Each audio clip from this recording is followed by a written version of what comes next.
Fam, you wouldn't show up to your game unprepared, so why you still wilding out down there? That's why I had to collab with Manscaped.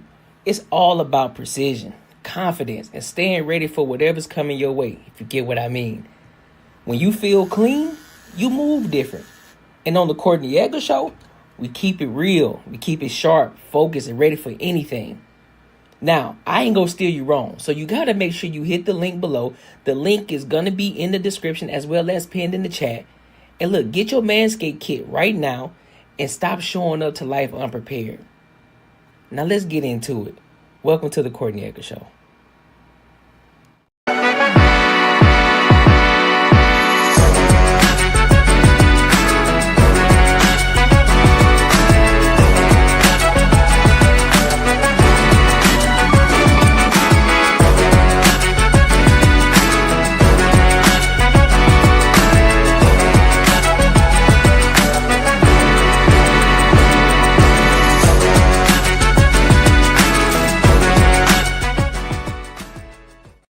What up? What up? What up? What up? Welcome to another show, one of the dopest shows on YouTube where we talk about everything under the sun as long as we get back to the money, real conversations, and real solutions. I'm your host, Courtnee Edgar.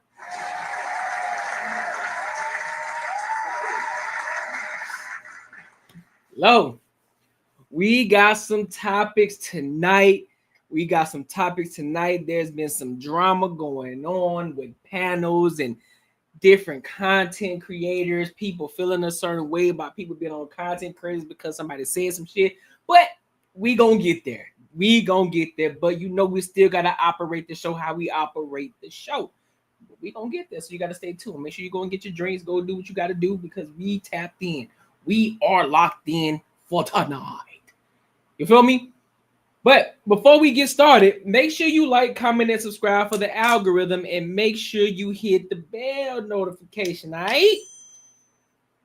Because it's going to help the type of people that like my type of content to find me, so that way they can come kick it with us, and we can continue to keep growing this community. Also, if you want to tap into the Patreon, be sure to go tap into the Patreon right now. The link is in the description. I'm also going to pin the link right here as well. Let me go ahead and pin the link in the comments too. The link is pinned in the comments as well as in the descriptions. So go tap in if you want to learn how to level up your YouTube game. If you want to learn how to level up your financial game from the basic standpoint, go and do that. Go and tap into the Patreon right now. There's a ton of value over there. All right. So let's go ahead and get into these topics. So the first topic is today, I'm not going to spend too much time on, but people that are a part of the ABC community, they are starting to feel a type of way. It's kind of like how when there's a wave of feminism, then you got the OG feminist, and then you got the extreme feminist. But in this case, we got, I guess you could call the OG cross-dressers holding accountable these new and extreme cross-dressers. So, and this person's name is Jeffree Star. For those of you who don't know Jeffree Star is a guy, but he is a cross-dresser and things like that. And so he kind of holds that community accountable. So let's listen in, and then I'll give my thoughts and opinions on it. All right, so let's rock out. We have grown men with beards wearing dresses going into the women's restroom. When I was younger, any normal person that felt like they were born in the wrong body was trying to be passable, and they were really wanting to live their life as a woman. And if you really think psychologically you were born in the wrong body, unfortunately, it's like a mental illness. But people hear illness and they just have a full spiral. So this new age of weirdos and predators trying to pretend they're trans or pretend they're this and harm women and children, that's my issue.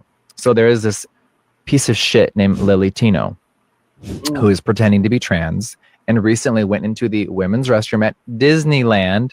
Disneyland's for children. Yes, there's adults that like Disney. We know that. And the camera's rolling. I'm sorry, there's a 7-year-old that just walked behind you. Why the fuck are you in a little training bra and lipstick, clearly with a man's voice, in the women's restroom filming? Rage bait, attention. These things did not exist 10 years ago. So people love to misconstrue what I said, and that's really what I meant. And I think that we should be protecting women and children at all costs these days with so many weirdos out there on the internet. So first and foremost, I want to go ahead and give an applause to him holding certain individuals accountable.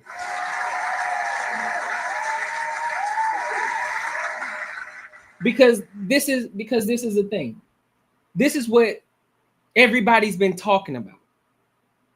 Nobody cares how you live your life. Nobody cares what you do behind closed doors. That just don't bring that shit over here and impede in our lives. And that reference that he gave, that dude, he's been causing fucking havoc across all platforms, doing crazy shit because he's going to a restaurant and somebody addressed him as sir and all this. Like, bro, it's not that fucking serious. At this point, you're just delusional, or you're just doing it for clout. You're just doing it for just to rage bait people, so that way you can get your views up. You can all this extra shit, right?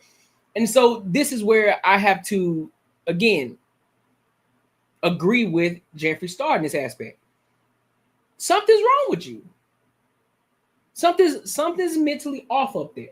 Something's going on. If you think that you were born with a schlong, and you think somewhere deep down inside that God himself made a mistake with you, the Most High, God Almighty, the one of ones, the all of alls, the Omega, you mean to tell me you think that he made a mistake with you because you feel as if you were supposed to be a woman, or vice versa? You were born a woman, you thought that you were supposed to be a man. It's a no, absolutely not. You're not finna gaslight me. And so that's why y'all mad. That's why y'all were mad at Trump. Get out of the bathroom. I just did a live stream the other day.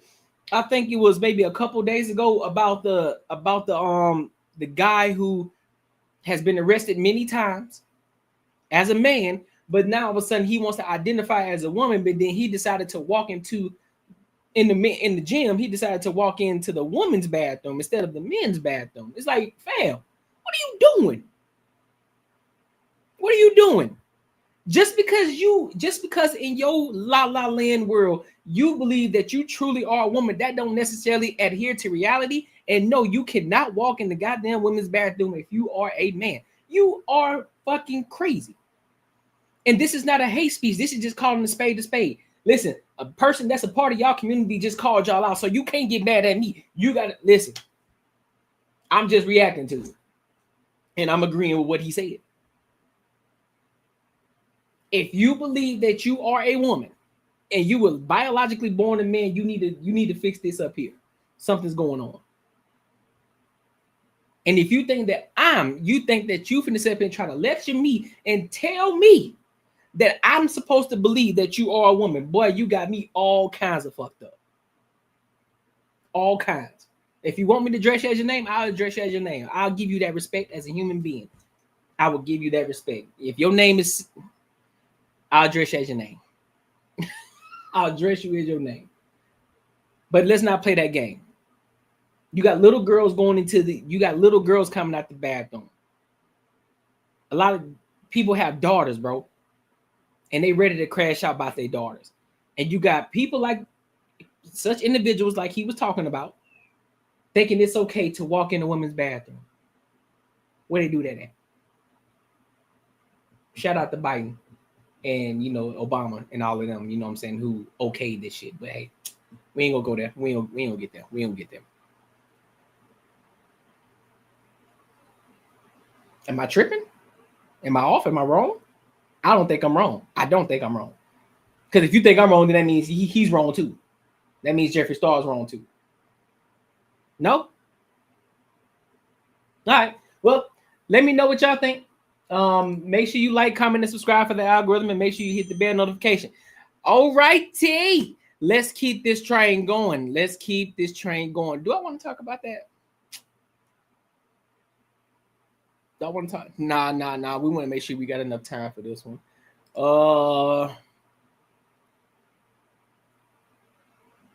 I think this is gonna take us pretty far. Fuck it. Let's dive in, bro. Let's go ahead and dive in. Let's go ahead and dive into this topic. So, like I said earlier, there has been some conversation going on, some shit starting to spiral with Pearl, with PearlyThings and the Fatty Show.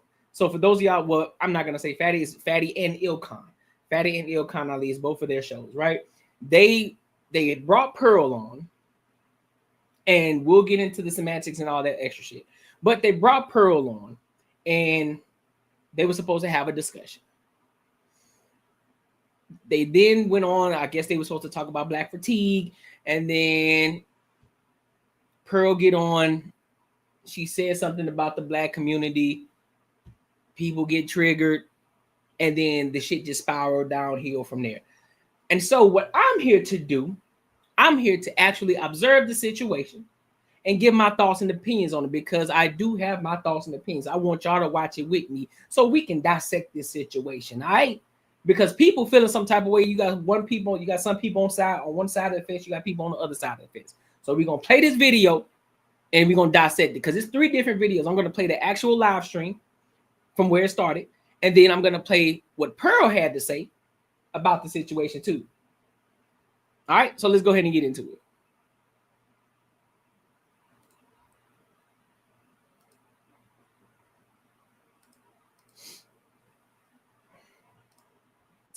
That's who we pick. When we're old, ugly, and used up, I mean, that's when we go for the stable guys. And we do a very good job, yeah. We do a very good job convincing them we love them. So I don't know if any girl comes in and is like, I love the stable guys. It's like, at 20, did you? Usually not. So that's, and we can't help it to some degree. We cannot help that we are attracted to men that show signs of dominance. I think a lot of us we wish we could turn it off, but we can't. It's just what we're attracted to. We're biologically hardwired to do that. Okay, let me stop right there. Ladies, let me ask you a question. Are you attracted to dominance? Yes or no? Dominance. A man who appears to be dominant, a man who is dominant, the edgy bad boy type, all of it encompassing. Are y'all attracted to dominant men? Are you attracted to dominant men? Yes or no? Simple question. Are you attracted to dominant men?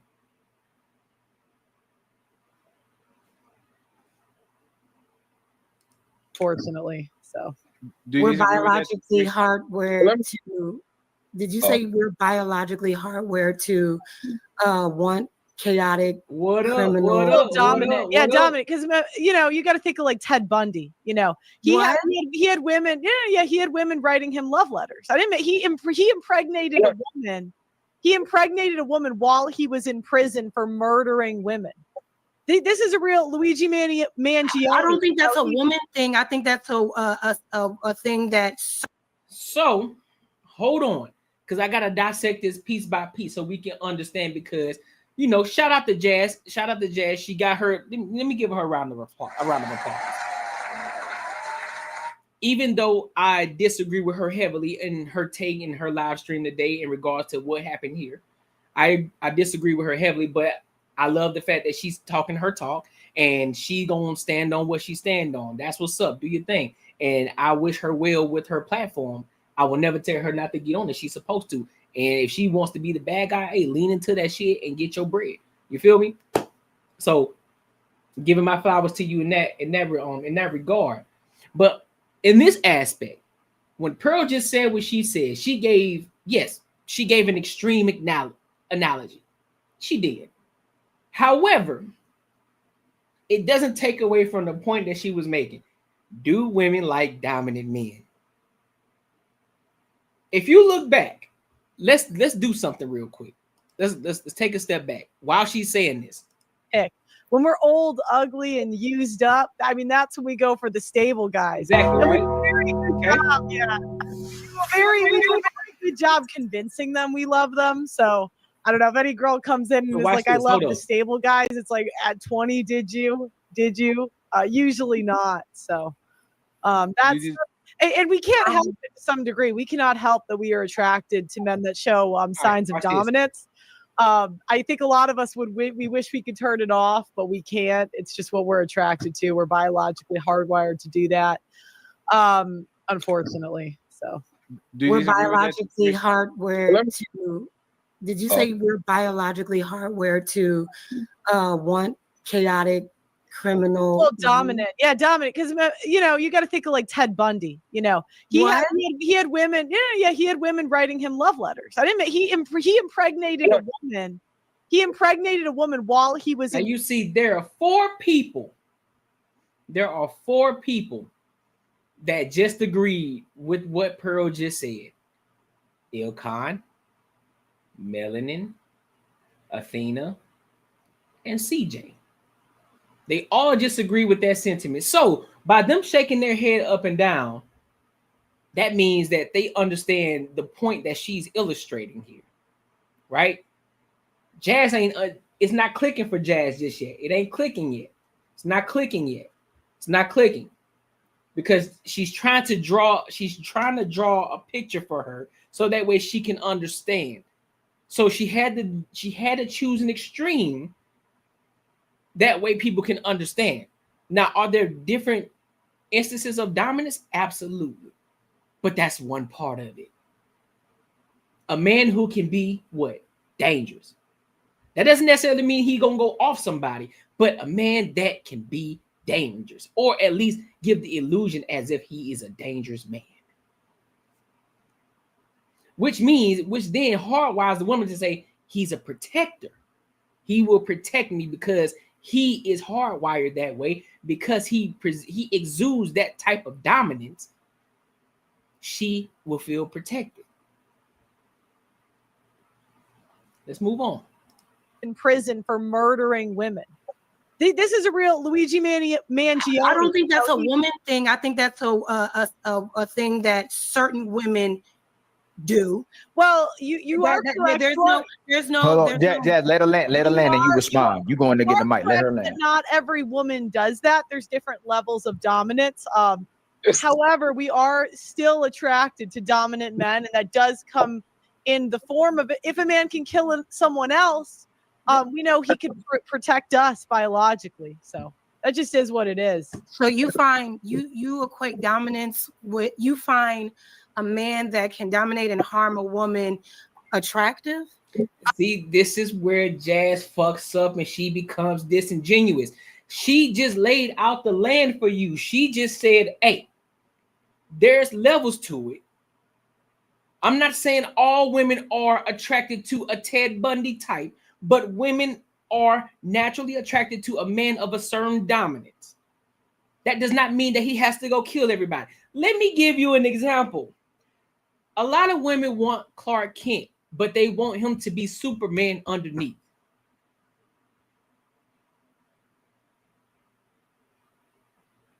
They want Clark Kent and Superman. They don't want just Clark Kent. They want Clark Kent that can turn into Superman when need be, for protection and for guidance. That's what they want. But this is the point that I tried to make to Jazz on her live stream. This is the point that I was trying to make yesterday on the Banter and Barter show.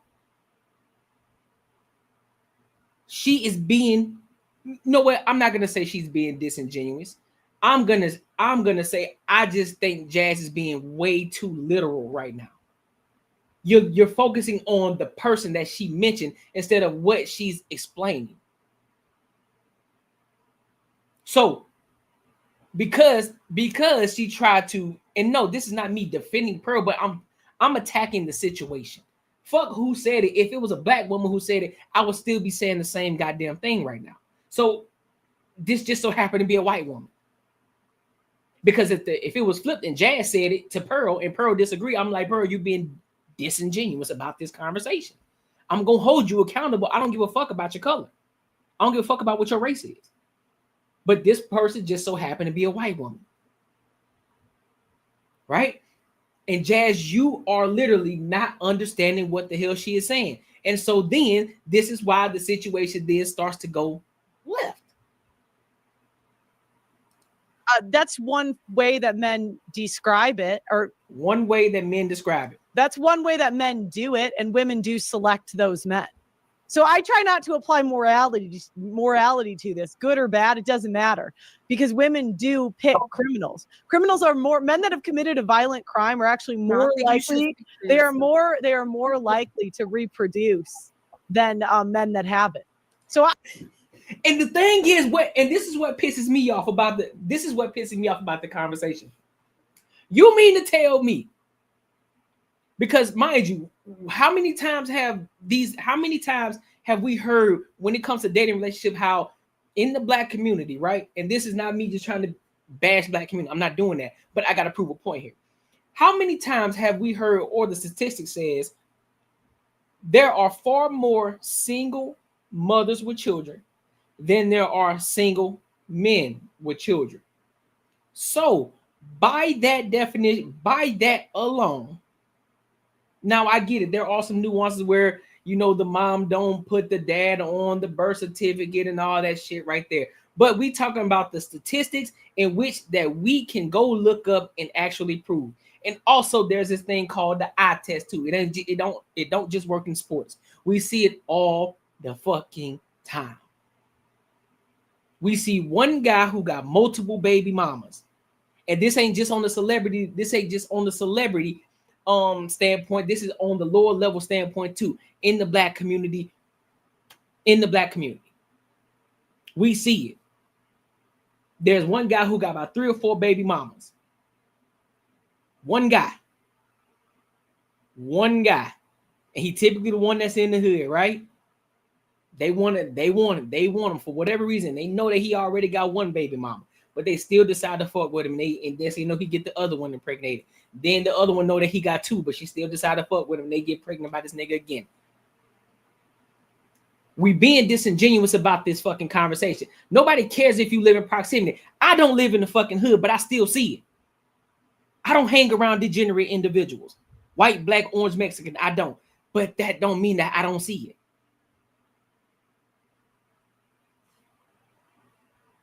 And that's the part that's pissing me off about this. Y'all think that somebody's just trying to protect black women or protect the white woman. No, nigga, we talking about the topic at hand. We're talking about the conversation. And you being disingenuous. Matter of fact, I got one sample size example to show you. Watch this.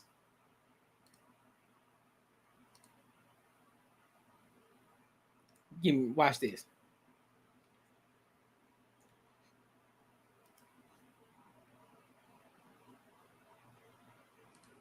It's gonna blow your fucking top off. Because I wanted to show this yesterday on the Bat 10 Barter Show, but I think we kind of beat that dead horse a little bit. So this is a black woman. You know what? I ain't gonna even say. I'm just gonna show it to you. Fuck it. Let me show y'all something. Yeah. Okay. Ready? Let's go. Oh, I've never had this done before. Yeah.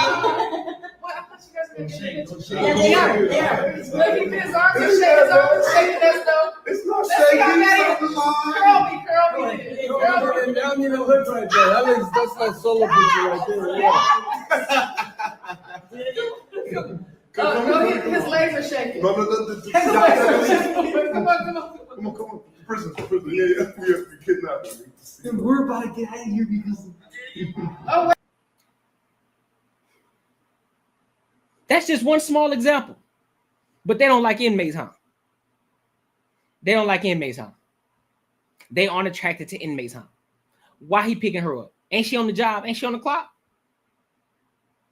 Why is this black man that's an inmate picking this black woman up while she at work and he an inmate and got the other 2 inmates around her?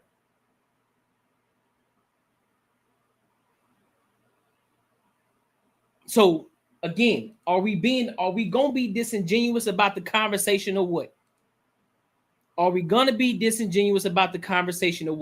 Because what I just showed you, that don't even tip the iceberg of what's going on. Y'all remember those individuals who got locked up and then who broke out of jail out of New Orleans? Where did they go? Did they go across the country? Did they go out the country? Did they go to Mexico? Did they go to Canada? No. They went to either their girl's house, who they were busting down, or the baby mama's crib. That's where they went. But y'all sitting here telling me that a lot of these women don't like edgy dudes. And mind you, this ain't just proximity either. There's women in the suburban area who want to experience that edgy type dude. They want to experience the hood dude. So it's not just in the hood. There's suburban black girls, there's suburban white girls, there's suburban Hispanic women, there's suburban Asian women. All of them have or want to, never have, or probably wanted to try what it's like to fuck with a dude that's from the hood.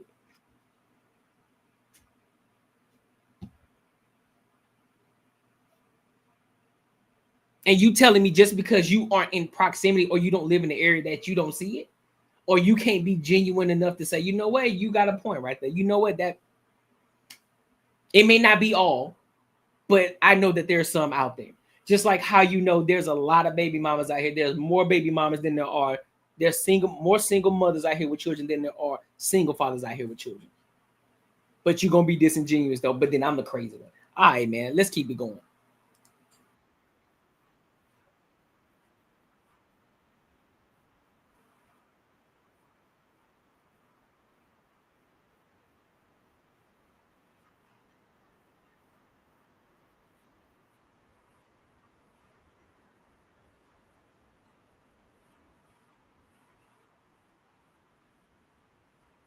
Oh shit, I'm sorry. So Okay, especially in the black community, if we're going to be honest, that's well, yeah. Well, that's and I was going to because you know you got to think of like Ted Bundy. You know, he I had women. You make women write love letters to Ted Bundy.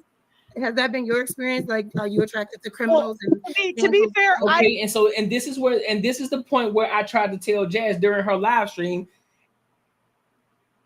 You coming at her with, is this your experience? Well, what you should have did is just substantiate the argument. Just say, hey man, where are you seeing this? Where do you see this? If she didn't agree, where do you see this at? Because she's saying, is this your experience? Well, no, not necessarily, but I see it though.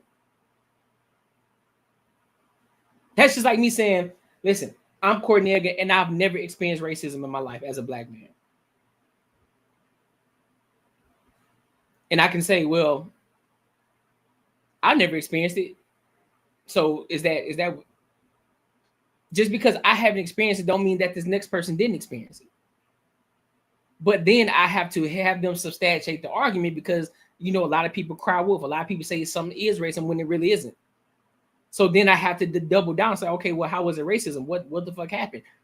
Run me down the story of exactly what happened from start to finish. What happened? And then we can decipher whether it was or not. Because your feelings, what you may felt was racist, probably wasn't. Because sometimes we think our feelings are a reality and our feelings are not a reality.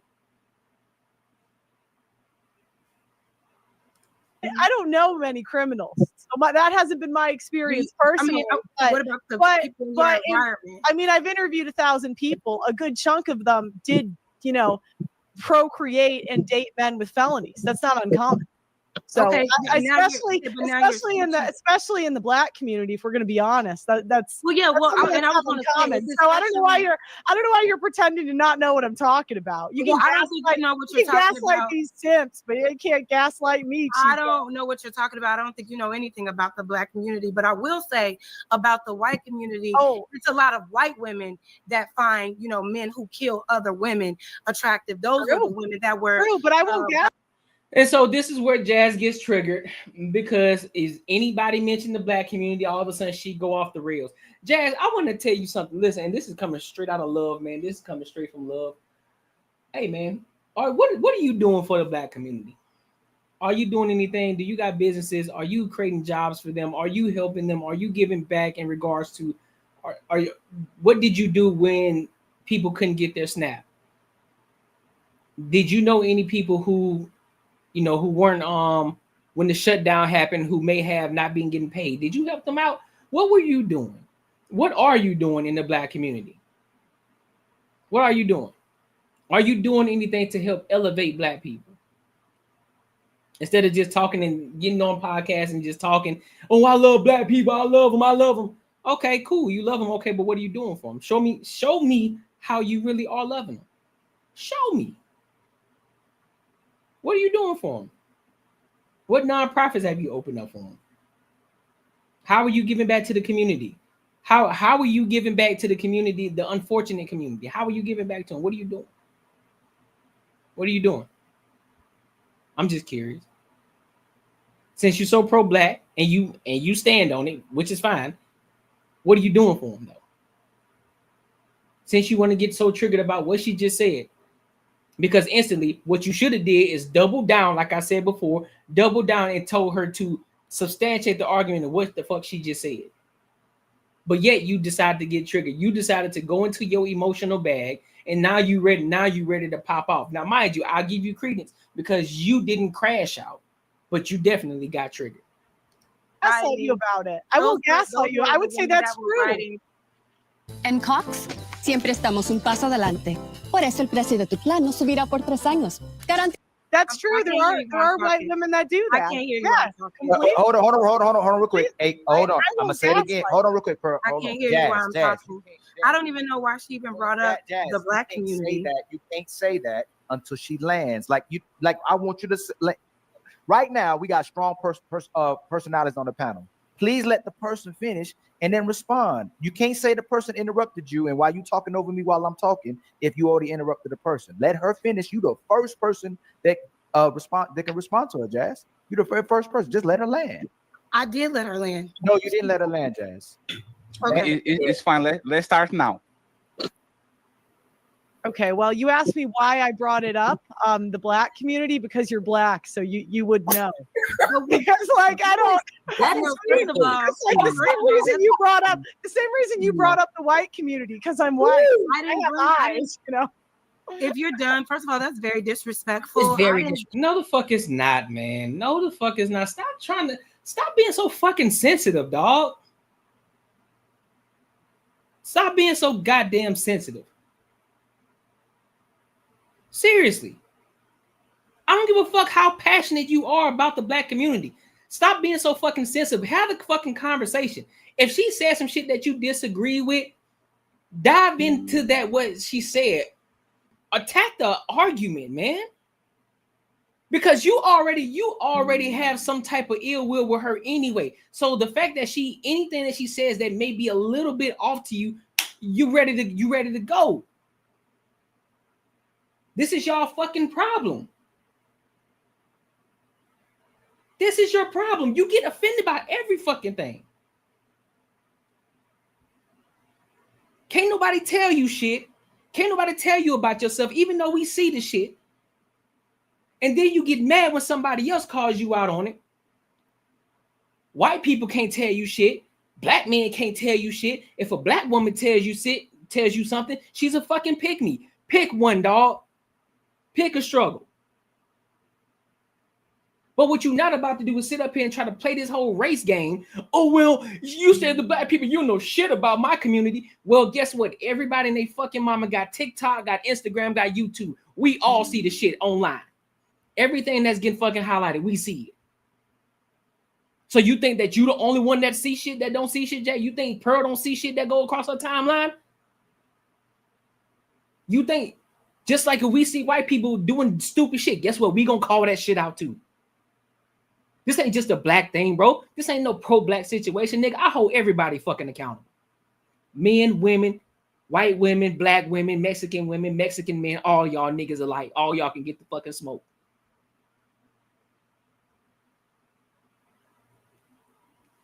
Now you got some ill will towards somebody because they said, oh, well, you should know you in the black community, ain't it? Okay, cool. Now substantiate your argument, Pearl. That's what you should have said. Now substantiate your argument. What do you mean?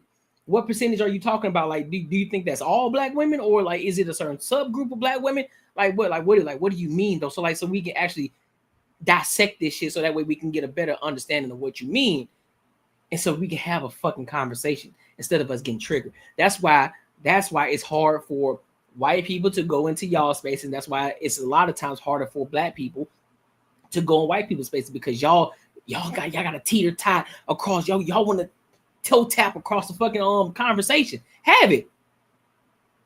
If they have a perceived notion about what the black community is like, guess what you do? You calmly enlighten them and let them know, like, yeah, man, that ain't all black people, man. All black people ain't like that. Black people are not a monolith. White people aren't a monolith. We know all white people aren't fucking serial killers, nor do we also understand that all black people aren't thugs and criminals either. We understand that. I'm damn sure not one, and I'm a black man.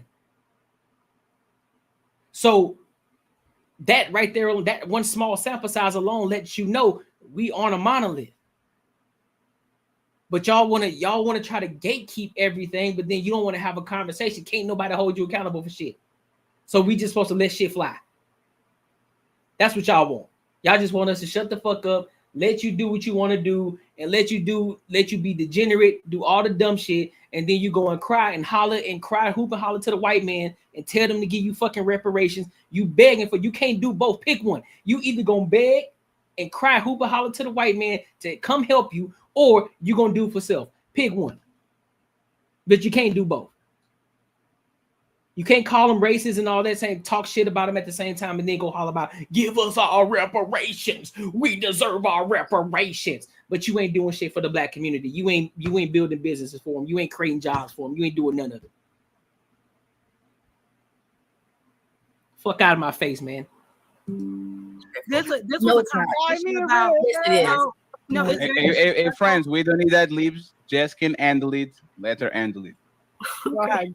So like I said, we were offended next. Go ahead, Jess. Let Jess finish, please. Let's go ahead, Jess. I will. Yeah, go ahead. Jess, so like I said, we were speaking about relationships in general. Nobody said anything about black or white until you brought it up, and for what reason I don't know. It didn't add anything to the conversation. First of all, you're speaking on the nature of women and how we are all naturally attracted to men who are criminals, and then you made a point to say, in particular, yeah. Excuse me, no, that is not the case at all for black women. Now, if you're talking about people that are in poverty, people that live in certain situations, and 60% of black men have been arrested by the. Can you stop cutting her off? One second. Hey, friends, one second. I got you. He's cutting me off, Ali. I got you, Jess. You don't have to ask. I got you. But y'all got smoke for the white woman, huh? Y'all got smoke for the white woman, huh? But y'all didn't have that kind of smoke when melanin was popping shit on y'all ass. Y'all didn't have that kind of smoke for her. It's different, huh? Boy, my bad. Just make some notes, Pearl. Let her finish. Go ahead, Jess. That's my fault. It's fine. Go ahead, Jess. Uninterrupted. It's just weird that you would even have to bring up a race of people to even have the conversation, which lets me know that you don't really have information on the conversation. You're just spewing points to try to get a rise out of people because that's all you know. As it pertains to why women choose the women they want or the kind of men that they date, there are so many different reasons for that. You can't equate a person that has a felony to them being a violent criminal. That's not always the case, because I agree there are some people that marry men and women that have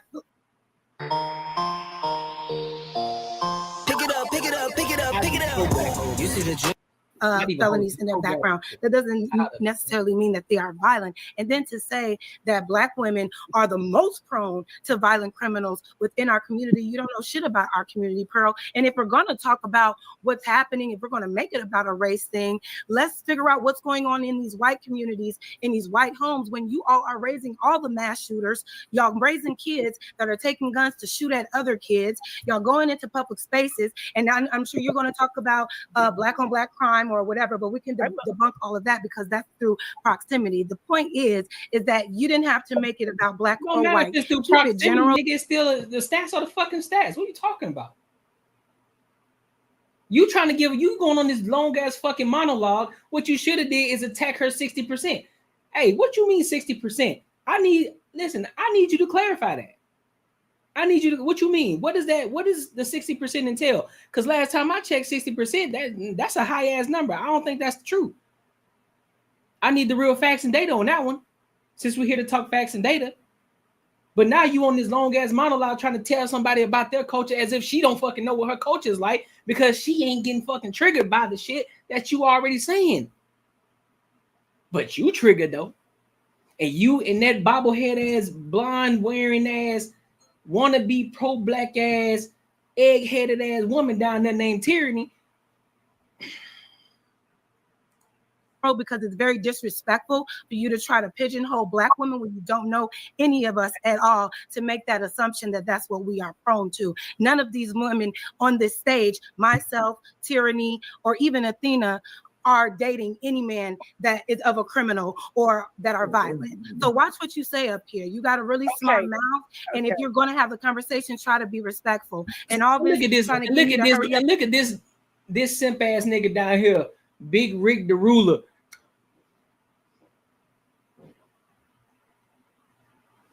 But y'all niggas, y'all corny, bro.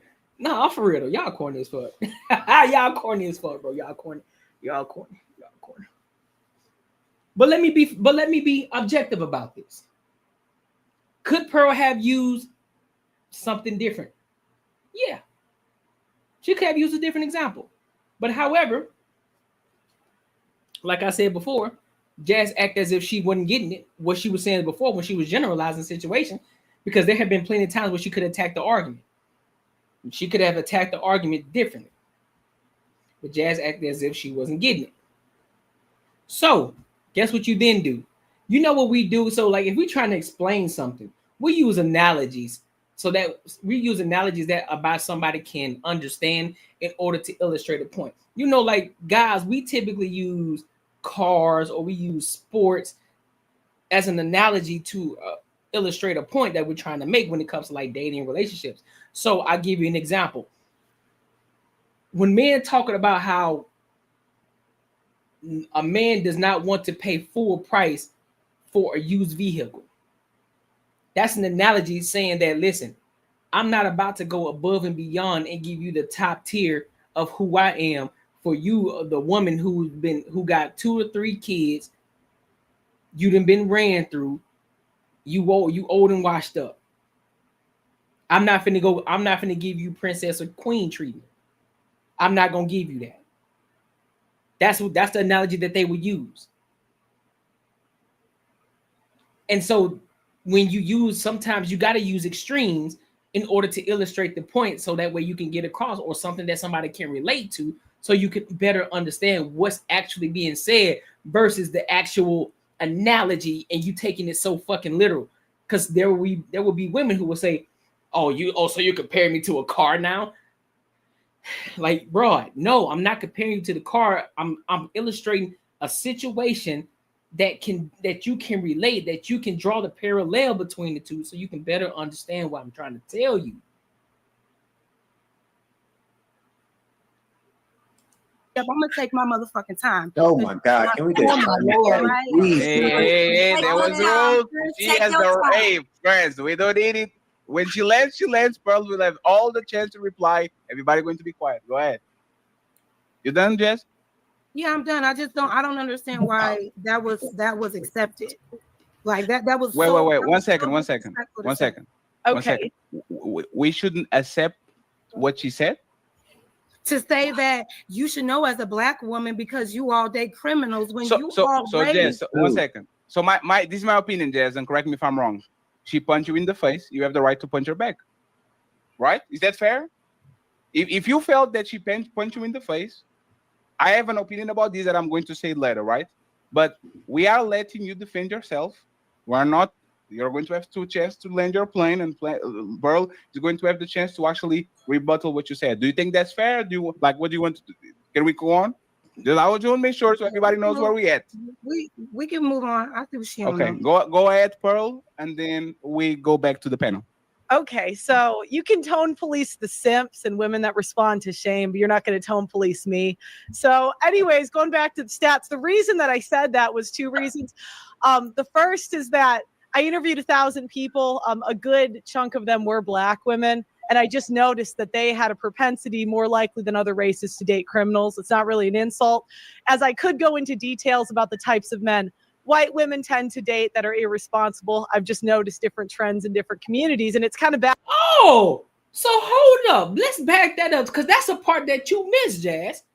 That's a part that you missed in your live stream that you just so happened to skip over. Because she also acknowledged the fact, she said it's not an insult, but I tend to see trends, because I also noticed that there are white women in the community who tend to make bad choices as well. So I'm not attacking you. I can just see the trends that's going on.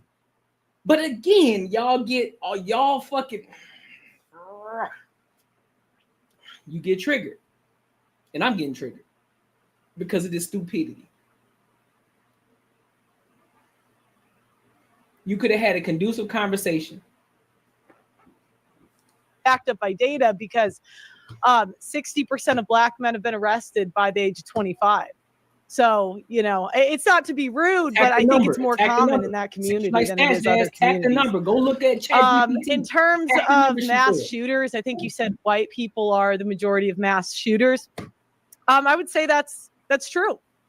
Mike Capel here, Patriot Software's founder. Oh, you see, like y'all see what I'm saying now? Teacher. Do y'all see what I'm saying? Am I tripping? Am I off? Am I tripping on my observation here? Am I tripping? I'm not white knighting for Pearl. I'm not. But I'm looking at the situation and what's being said here. But she said one thing, because it's a white woman that says Black people do this, then all of a sudden shit goes off the fucking rails. This conversation could have kept fucking going. The conversation could have kept fucking going. I wouldn't crash out on you for saying that. So again, if you want to get offended, that is a choice, and that is your choice, and you have the right to do that. So I want to touch on this, and then I want CJ and Rick the ruler to pull up, and the rest of the panel. Okay, Tyranny, I see you too. So, coming from a world citizen, and I have to be honest with this right here. I get it, Fatty. It's your show. It's you and Ilkan's show, and you gotta talk. You gotta say certain things. You gotta moderate. But here's the issue, dog. And again, let me be clear about this. Your panel's gonna be successful either way. You're gonna be straight. Y'all have a dope show over there, so I'm gonna give you flowers where I'm gonna give them. You got a dope show over there, so I'm gonna be honest about that. But your moderation skills are trash. You talk too much. You got 2, 4. Let me see. I'll make sure without Ilkan. So you got 3. You got 7 people on the panel. 7. CJ been waiting for the longest. Athena's patiently waiting. Melanin ain't saying shit in the hot second. And I know y'all had the longer show, but still though, it's just the point. We just talking about this video point right here. You talk too much. You talk way too much. Let everybody else get on. If somebody else felt indifferent about what Pearl said, you should have allowed them to get up there and say what they had to say. But you should have said, listen, let's get back to the fucking conversation. Now you, as the moderator, want to get in there. You want to try to go at Pearl. Come on, folks. Right? Because I live in Portugal. Right now it's 2 a.m. And Pearl was in the UK for a while too. This is not a Black woman thing. If you go to Japan, all those women love the Yakuza until they get older. If you go to Brazil, all those women love the kid from the favela before they get older. If you come to Europe, all these women love the guys that ride on the L Angels. Like women like danger. They are emotional junkies, right? And I believe that Jazz actually pinpoints what it is when you put together people that are emotional junkies, which is most young women, and you put poverty together, you are going to get massive results. And in my opinion, this is why the Black community in the United States is hyper exposed to these situations, is because you are mixing 2 components that are very dangerous. Is the level of poverty. People live on a lower socioeconomic level, and they are addicted to bad boys because that's what women do. you can go to any white college and see exactly the same type of behavior that sheds are getting all the women. That's the reality. The bad boy, the foot. And this is how you know they aren't. This is how you know they don't listen. This is how you know they're triggered. Pearl said that already. She said it already. I stopped the video and mentioned it that she said it. So now you going back and saying something that she already explained. She said, "Listen, I know people in the white community, they make bad decisions too. I know a group of women who do that. I understand what we're talking about here. So yes, black women, white women do it, Asian women do it, Mexican women do it. Why are you triggered? What you upset about?" Football star, like we know this is something that is a woman thing. It's just more exacerbated depending on the communities, the culture and all that. So I actually believe that both of y'all are right on their own way. We can't, unfortunately, just be against something because it triggers our feelings. Okay, I agree with that. I agree with that. No, I agree with no. I agree with One second, please. Respectfully. I didn't finish. One second. I didn't finish. You know what's funny, Tyranny? You did exactly. Tyranny. Hey, Tyranny. Can I speak, Daddy? CJ, you gonna get that, big dog. You gonna get that, bro. Calm down, homie. Remain frame, bro. Stay in frame, homie. I have a Black Panther in my arm. But you're not representing her. One second, please. The pro-black shit is not going to work against me. Facts, fatty. Right? The pro-black shit doesn't, because nobody. Unfortunately. Tyranny. Stop. By the way, just and here's the thing. I think Tyranny is overcompensating. You want to know why I think she's overcompensating? Tyranny don't have any black kids. Tyranny has mixed children. I think they're Hispanic. I'm not 100% sure, but she has mixed children. But she praising the hell out this black power shit. Last time I checked. Cool. Listen, bro, you can love your black people. I love my black people. I'm not black power. I'm not. I subscribe to all the good things that the black community has to offer, not the bad shit. I subscribe to the good shit in the black community, not the degenerate shit. So if it's degenerate behavior, I remove myself. And if you want better for the black community, that would make sense, right? You won't uphold, or you won't take, or you won't not hold accountable the people that do degenerate shit, because you're quick, especially you, Jazz, Tyranny too. Y'all are quick to call men out, black men in particular, on their shit. Can't nobody call out black women for anything, nothing. So what Pearl just did, Pearl just hit a double whammy. Pearl just talked about the black community and black women, but she also mixed in black men too. So help me to understand. Just help me to understand. I'm still trying to figure out what went wrong. I'm still trying to figure this out here. What was the racist shit? I'm still, listen, I am genuinely trying to understand where was the racist shit. I'm trying to figure it out. So, like Tyranny, you can't tell me myself that I depict black women in any kind of way that is negative, because I avoid it. But what we have to do is be fair. Sorry, I'm late. If she was talking about black men, I'm gonna watch that. I don't think y'all will have the same type of smoke. Shout out to AD. She was talking about black men. She said most of y'all are in jail. No. And none of y'all heard that. Tell them come pop No, up. There was not. Hey, Pearl, did you say most black men go to jail? I said a stat. I said a stat that 60% of black men have been arrested by the age of 25. Is that the correct set? Who the fuck is One second. Just 1 second. Is this that correct? You can Google it. I don't. What- let- let's- I know that 12%. I know 12% We have been already know that incarcerated. there's a. But she never said that. I will say these, right? 1 second, please, friends. 1 second. I will say these. 1 second, please. 1 second. 1 second. It's weird. I will say these. Arrest. Hey, please, friends. We're not even You're too excited. Arrests are not convictions. I want to see the number of convictions, because arrests are not convictions. Just because somebody gets a stop and frisk, and they have like arrests are not convictions. I want to know the number of convictions so I can actually understand if these women are. You're consider the exoneration data as well. And I speak. Because we Hey, CJ, relax. CJ, relax. I see you, brother. We actually lead as black people. First of all, we already know why that stat could be high. 60% is pretty bad, though. It's 50%. I just looked up the stat you asked for some But facts. 100% of y'all fuck your dogs. What the fuck are we talking about? Hey, 1 second, please. But then y'all okay with that?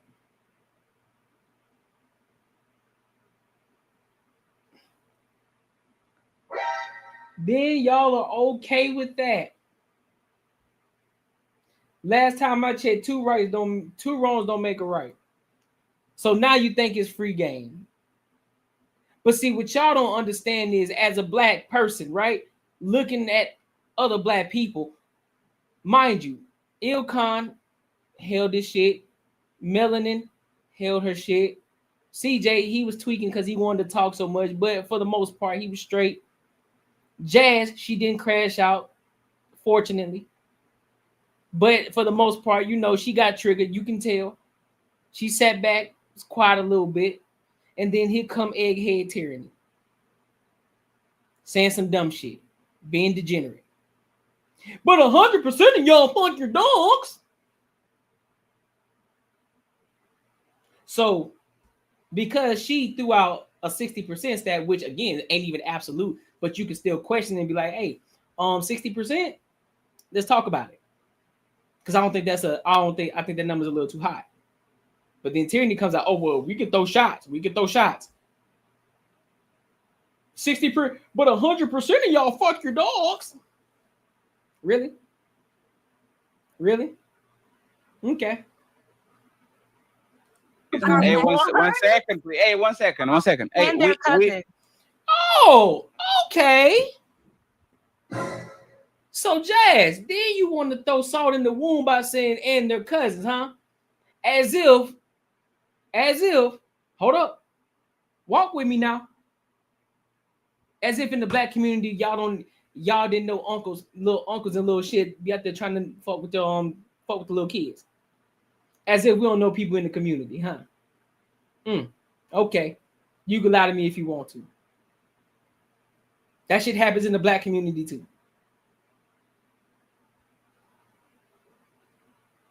It happens in the black community too. Uncles, cousins. Yeah, it happens in the black community, but guess what happens? Y'all try to cover it up. Don't say nothing about it. And don't worry about it. We just gonna forget about it. We gonna wipe it under the rug. Be going to all the family reunions. You know your kid traumatized for life because their fucking big cousin was over there doing the worst to him. Now they grow up gay. Now they grow up soft as ever. Now they want to be a woman because they've been traumatized by their cousin. And you act as if that's only in the white community. See what I'm saying? See how disingenuous you are? Does it happen in the white community? Absolutely. Does it happen in the Hispanic community? Pretty sure.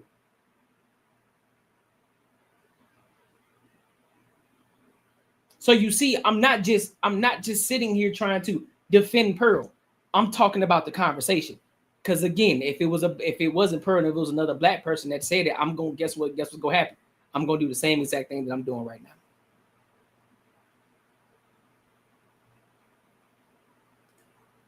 Oh, Jazz get triggered if she say Black Friday, Black Eyes. I swear, bro, that shit's crazy to me. Please, respectfully, we literally are going to stop the show and close it out. If y'all like, the conversation became racial, it was Pearl that actually did it. Okay, No And we are trying to figure out, 1 second, we are trying to figure out if this is based on stats or not. The fucking cousins and fucking dogs, you can statistically prove that shit. Okay? All right, So so what we're going to do is, CJ, what is the percentage of black men that are convicted of a crime? Not I didn't look arrested, up the convicted. convicted of a crime before at 18. I didn't look up the convicted stat. I just looked most it up. black men are arrested by age 25. Not most, but 49% of them are. So Okay, so but that's irrelevant because arrest records, like we need the convictions, because you're not become a criminal because you were arrested. You become a criminal when you get 33% convicted. of black people have felonies. What's the percentage? 33%. Approximately 33% of African American adult males have a felony record, which includes those who have been convicted of crimes. I'd have to dive in deeper to find like what age group, but her stats were correct about arrest. And that might be something that people use, like, again, inflammatory statements, obviously, for content purposes. But yeah, it is 33% of adult males. So I wanted to address that. I really wanted to say something else. So women want to control the uncontrollable, but they're going to shit test you to see, are you really uncontrollable? So if they get that control over you, they'll say, this ain't the nigga I thought he was. He is controllable, right? So that's kind of why they like chaos. So once they get there, they're kind of miserable in the fact that they like the uncontrollable. So they don't like being on either side of the fence. They don't like the fact that they like the uncontrollable, but then they try to wrestle the controller from you to see if you're uncontrollable. It's a weird dynamic. And Pearl is not wrong. Most black women are more attracted to. They have a higher propensity to be attracted to those men. I don't know why y'all got offended and expect black power. That's where this racist shit come from. Like I told y'all before, it's the black women that want us get us into this racist shit. Can I finish? Can you coon later? It's the black women that want to get us into this race shit. On top of my daughter told me they couldn't play on the playground today because of ice. I misunderstood and said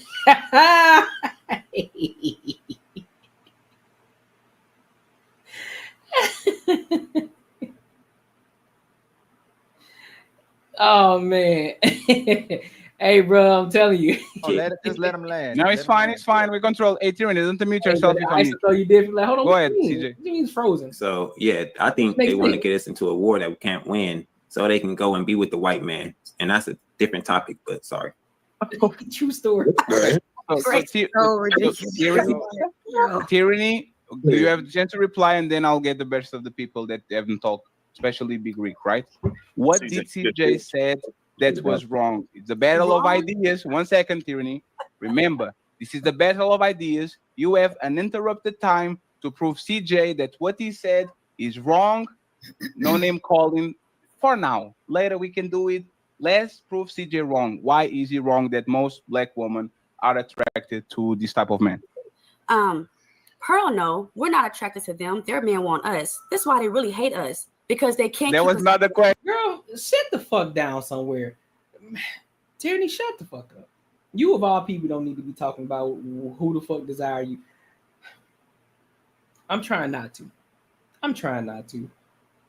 But just everything there, the attitude, face, all of that shit. No, black women are not the most desired. And they're definitely not desired by white men. There's a small, very small, almost an insignificant number of black women who actually are desirable to other races, typically white men. Very small amount. So no, they don't want you.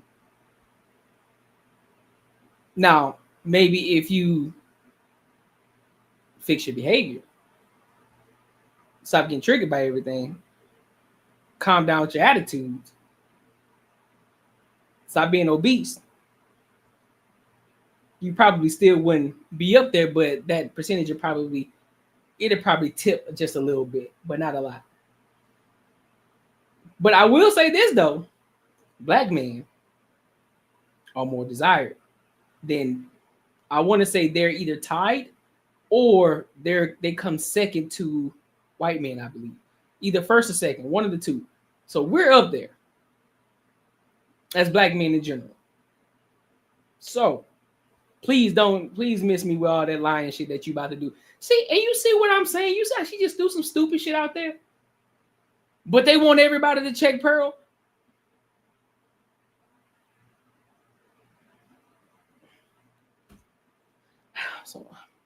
Question. That's it. There was But another I'm proving question. him wrong. There was another question. No, Caucasian men Tyranny, you love have to be. black One women. second. I talk again. Tyranny, Yeah, one she second. making my Tyranny, point, one second. Fatty, bro. You talk too much, man. I got to keep it a buck with you, Fatty. You talk too much, bro. You talk this is just as a viewer.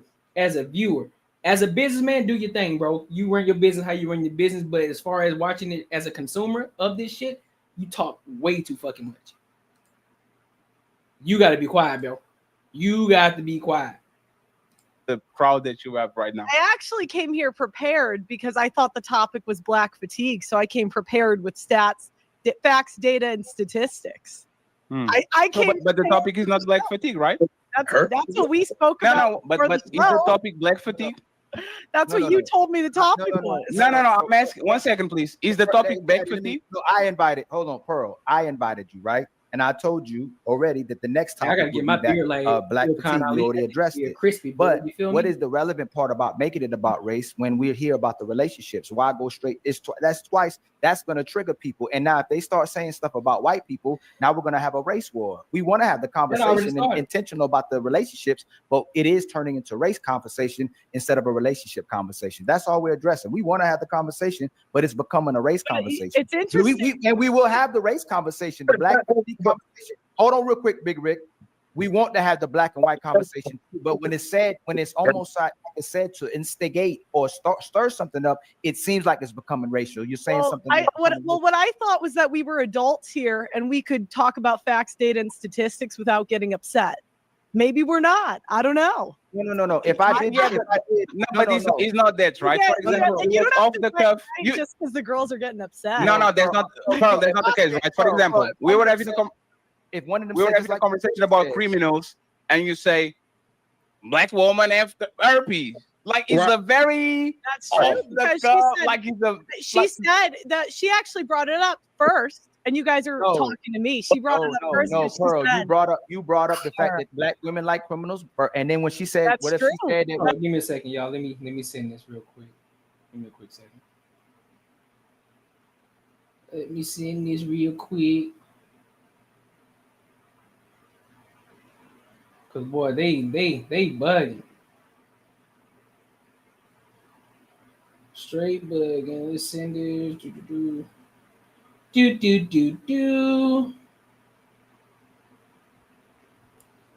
All right. White women like men who smell like dogs. Then it becomes racial. I don't mind. That's okay. I don't get offended. One side's getting offended. So as long, but look, just know that if that happens, then it becomes a racial conversation. Okay, so what? You can't talk about. No. But what happens is if we have a racial conversation, then it makes everybody else. First of all, I don't care about how we look, and regardless. Hold on, let me see what you said. Fatty did a stream calling out Angry Man for having similar take that you have. That's barking up the wrong tree. Fatty alienated 800K angry subs and 2 million Pearl subs over Jazz instigating. Yeah, that's what I'm exactly.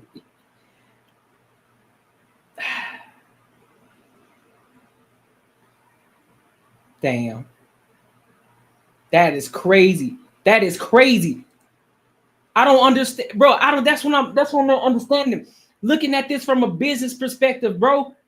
This conversation could have gone back and y'all could have had a real conversation, but two triggered individuals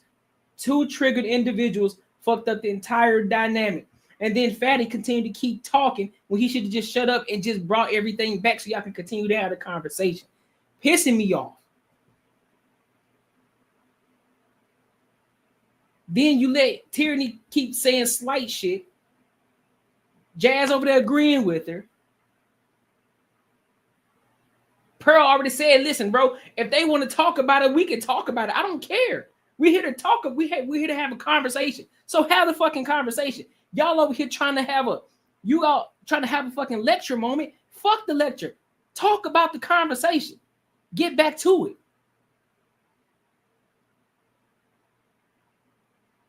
She gonna have her followers one way or the other. She gonna have her followers, so have a conversation. Regardless of what's going on right now. Do I think that Pearl said anything in regards to be, I guess, race bait? No, I don't. Am I a coon for that shit? No. That's just how I observed it. We just went through point by point where I looked at it and I said, you know what, that don't sound like nothing crazy or egregious. Because I remember Myron Gaines going on to Anton Daniels on the after hours, and he was going in and talking about black women. And guess what those black women did? They sat there, they were quiet, they were attentive, and they were listening. They asked questions that Myron then answered. They weren't loud, they weren't obnoxious, they weren't triggered, and if they were, they held frame. None of them got out of their position. They held frame while Myron was doing his thing, because guess what? Myron was a guest on Anton Daniels' show, so guess what? Anton let Myron have the floor and let him talk his talk. And then he would ask questions again. He would ask questions to double back on what he said, or to dissect what he's talking about, whatever the case may be. And the other people on the panel would do the same thing. And it was a cordial conversation. But this shit here is chaotic. But hey, it's good for the viewers though. So if it works, keep doing it. If it works, keep doing it. But however, what you're not about to do is allow two individuals dictate my fucking show. It ain't happening like that. It don't work like that. I don't care if they're black. I don't care if they're white. I don't care if they're mixed. I don't care if they're Hispanic. I don't care if they're Asian. I don't give a fuck. You're not finna come dictate shit on my show. Don't work like that. Yeah, well, maybe Molly, right? So, like, this shit is crazy to me.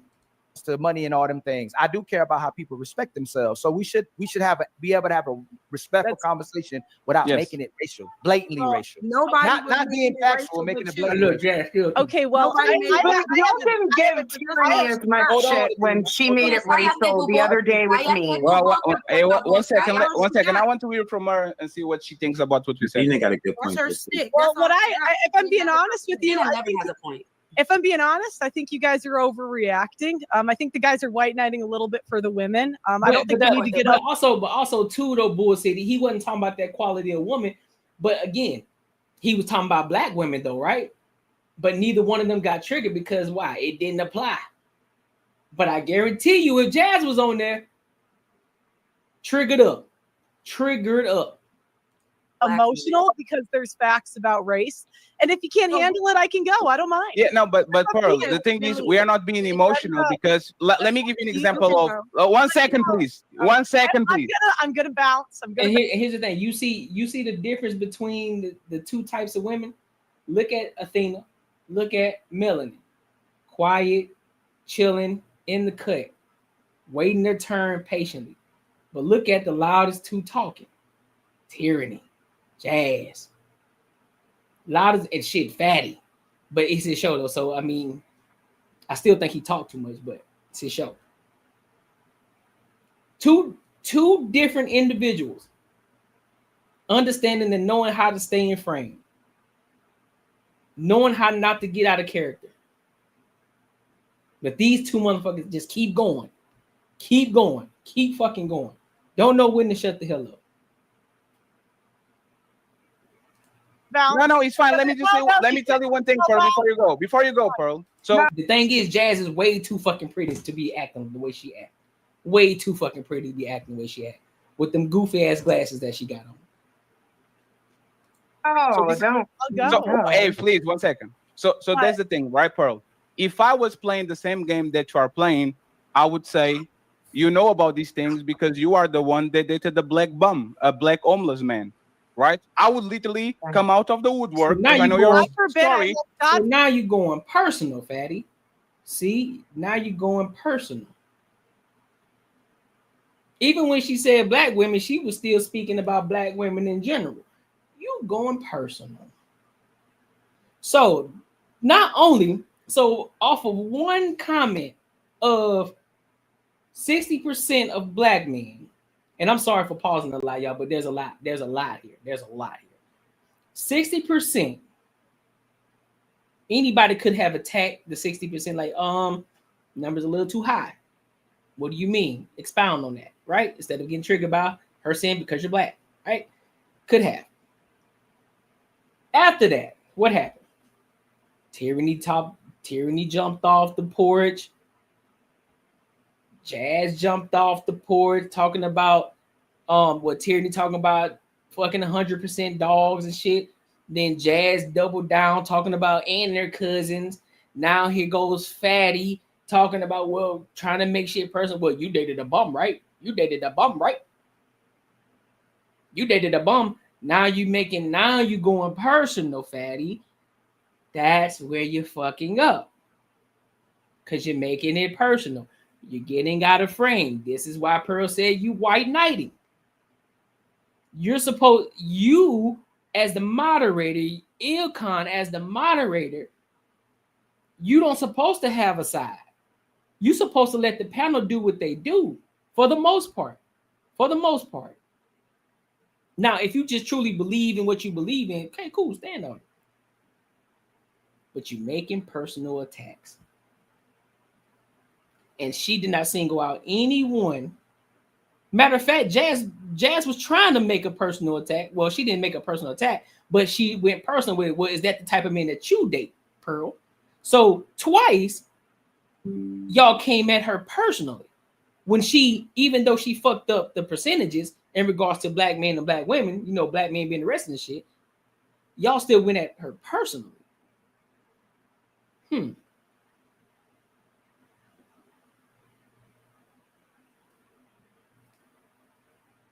But I would be the coon though, right? I would be the coon though. I bet. I bet. Forbid I help. Right, and these not black women that are just addicted to black bum. You are addicted to a black bum because that was the person that you actually dated for a bunch of years, right? God so forbid I help the homeless. God no, he was not homeless. No, he actually wasn't, but that's what everyone says. He was sleeping on your house.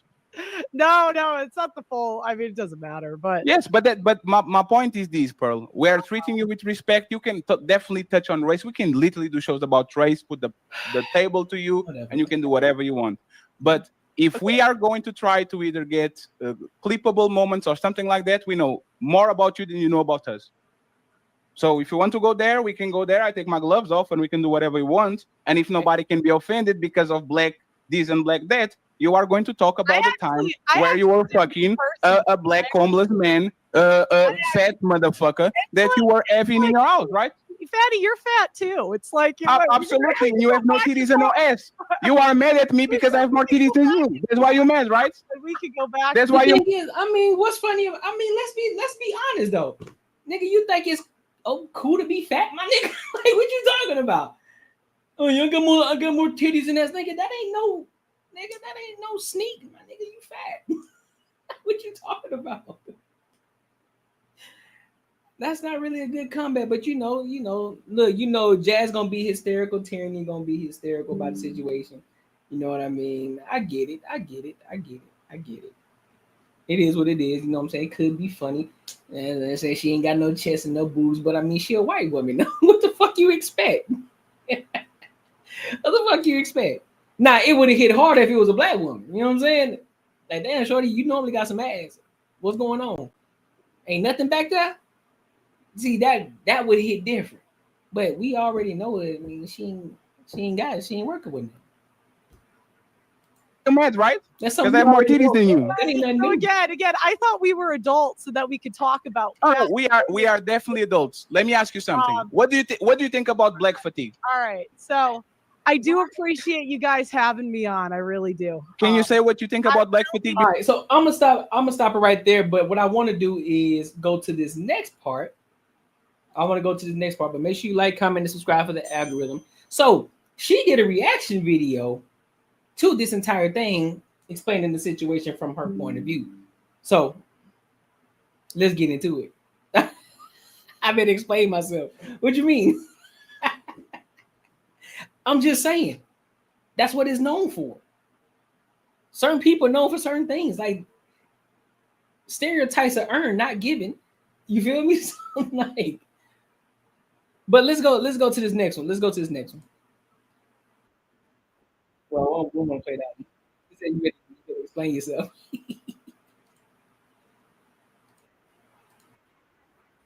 All I want her to do is be intellectually honest and be like, look, because let's say she doesn't know in her personal life black women that date criminals. Are we going to pretend we're not, like, you didn't see all these rappers with a billion baby mamas that black women love? Really? I mean, I don't really follow the rap scene, but like, we're not going to talk about what is it? Pooh Shiesty, King Von. And I'm not saying, I'm sure white women dip in there too. That would be very exciting for a white woman. But let's not pretend that's not more common in the black community than the white. It just is. Good old Jazz. That's her whole MO. She does this on every show she's on. Pearl, what's wrong with the blacks? That's crazy. And I just don't like dishonesty. That's wild. What you can gaslight these simps, but you can't gaslight me. I don't know what you're talking about. I don't think you know anything about the black community, but I will say. Now look, half this panel thinks this is funny. About the white community. Oh, it's a lot of white women that find, men who kill other women attractive. Those are the women that were true, but I won't gaslight you about it. I won't gaslight that. And so that's the thing. She says stuff about white women. And white people, we can handle this. I say, they'll say, but Pearl, let's talk about white issues. We can. Again, I talk about conservative Christians all the time that I would say are primarily white. Yep. All the time. But, I actually think I'm nicer to black people because I'm honest. All these other white people will lie, but they're thinking the same thing. They see the crackheads on the street. I mean, and are there white crackheads? Yeah, but let's be real about the majority here. I would say that's true. That's true. There are white women that do that. I can't hear you. Yeah. Hold on, real quick. Hey, hold on. I'm gonna say it again. Hold on, real quick. I can't hear you while I'm talking. I don't even know why she even brought up the black community. You can't say that. Now, mind you, he's not offended here. He only gets offended when the women start nagging him. You're gonna see. He's not offended in the beginning. He's chill until she lands. Like I want you to. Right now, we got strong personalities on the panel. Please let the person finish and then respond. You can't say the person interrupted you and why you talking over me while I'm talking if you already interrupted the person. Let her finish. You the first person that can respond to her, Jazz. You the very first person. Just let her land. I did let her land. No, you didn't let her land, Jazz. Okay. It's fine. Let's start now. Okay, well, you asked me why I brought it up, the black community, because you're black, so you would know. Because, like, I don't. The whole panel's laughing. Look, I mean, it's a fair assumption. Look, I think that if people assumed I came from a rich white. Yeah, that's what I'm saying. Yeah, crack. Listen, crack don't discriminate at all. Nigga, it got smoke for everybody. Every community, it got smoke for all communities. All of them. Even the white people that be, in the highest of places, they be on that shit heavy. They be fiending for it, for sure. So yeah, it ain't just in the black community. It's in the white community too. It's in the Hispanic community too. It's in the Asian community too. It's everywhere, bro. That shit it's just what gets highlighted the most. That's all. It's all over the place, man. White background or a wealthy, a middle upper class, they would be right. is it fair to assume that black people know black people and that they see black culture on TV and in the media? I mean, I think that's a fair assumption. Facts. I really do. Facts. Like the same reason you brought up the white community, because I'm white. Yeah, and she did the same thing.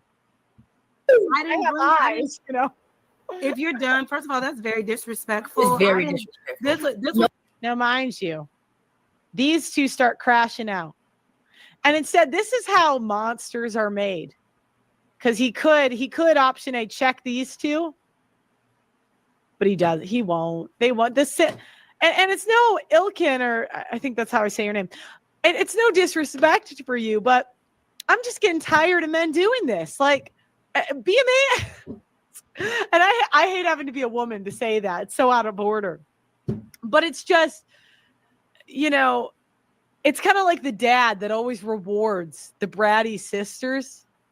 It's exhausting. It's exhausting. You just think, could you punish the one that did the wrong thing? Oh, it's not. I mean, Yes, it is. No, he was begging me to come on the show.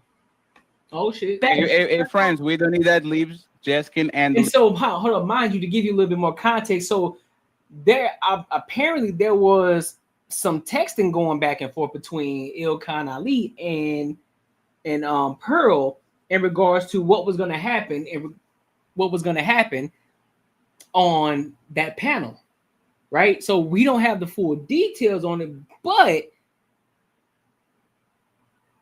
what's being heard and what's being said is that one of the two things, we don't know how true it is, so it's just hearsay at this point.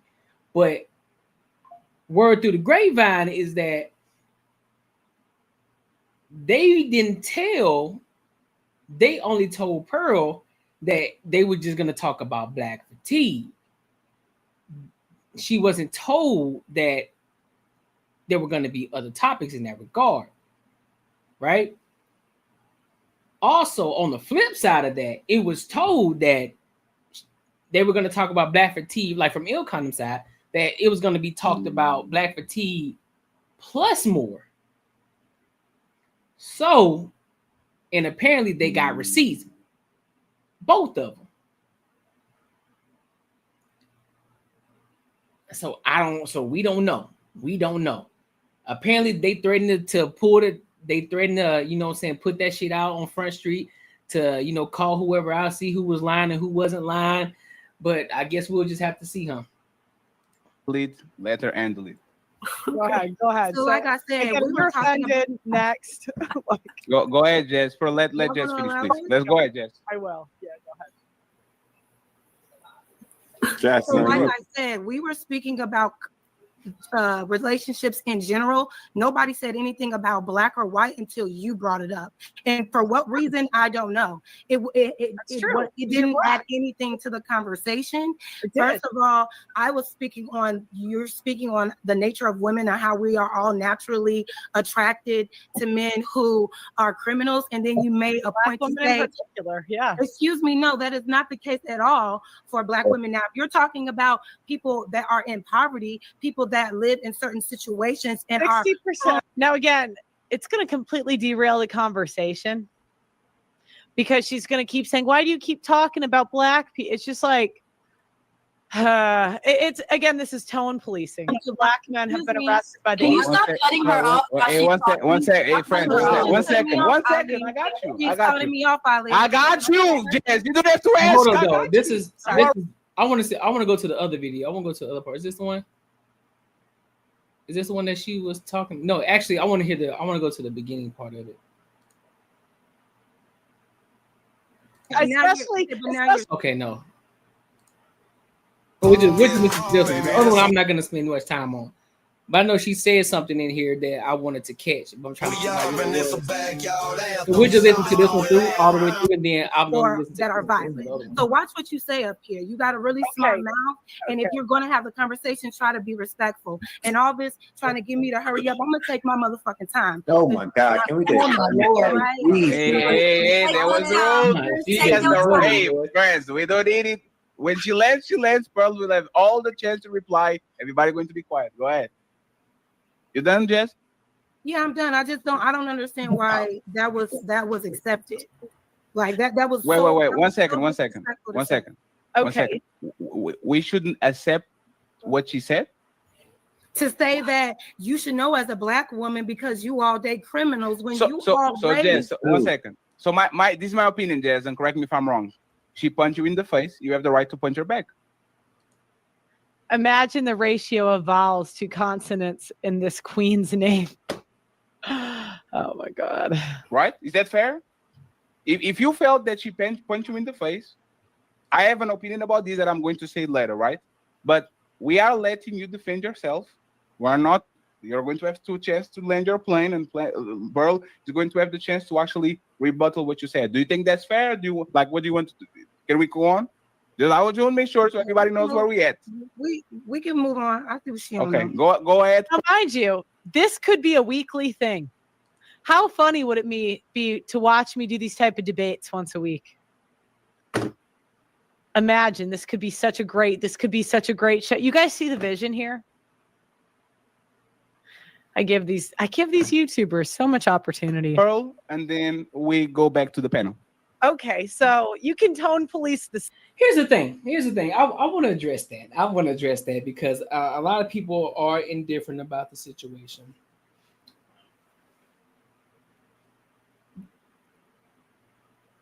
There was an opportunity here. It was.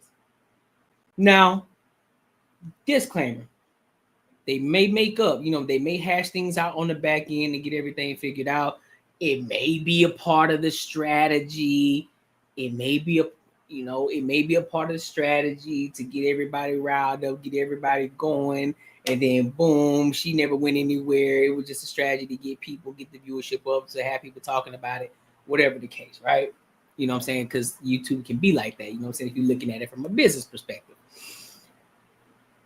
But if that's not the case, you completely fumbled the bag. Here's why. While y'all so focused on trying to be so fucking proud, right? And you hate the white man. You don't want to be held down. You don't want to be oppressed. Yeah, she could have. Yeah, I agree. She was antagonizing a little bit. Yeah, she on her panel now, so she just going all the fuck way in. She just going all the way the fuck in now because she don't care because of after the shit that just popped off. So hey, do what you do. You feel me? But in relation to when she was on the show,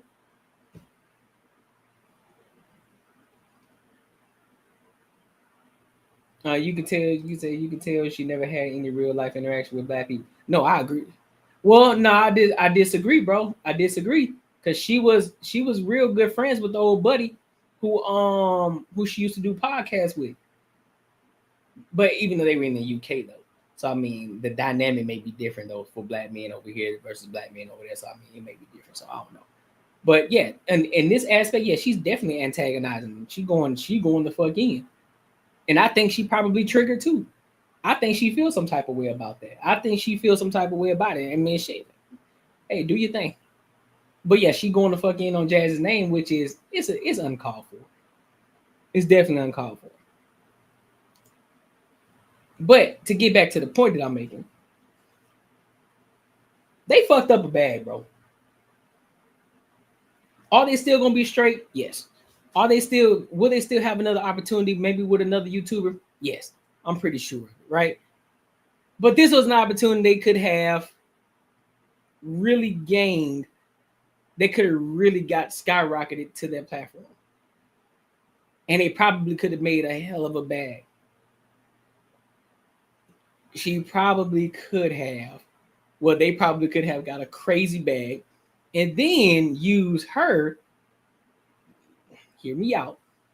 Because I know Jasmine mentioned, well, she was just using the black people. And I said, listen, what you should have said, you should be looking at it from a business perspective.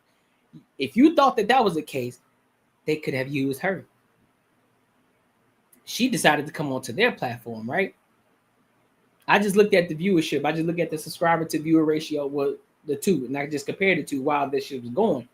She got way more followers, way more views than what they have, right? So her followers could have been over there ramping their shit the fuck up. They could have been getting a crazy ass bag, and they could have used that to their advantage to help anybody else, because I don't know who they're paying or who they're not paying, but they could use that to their advantage to help the people on the platform for the consistent people that keep coming. They can pay them.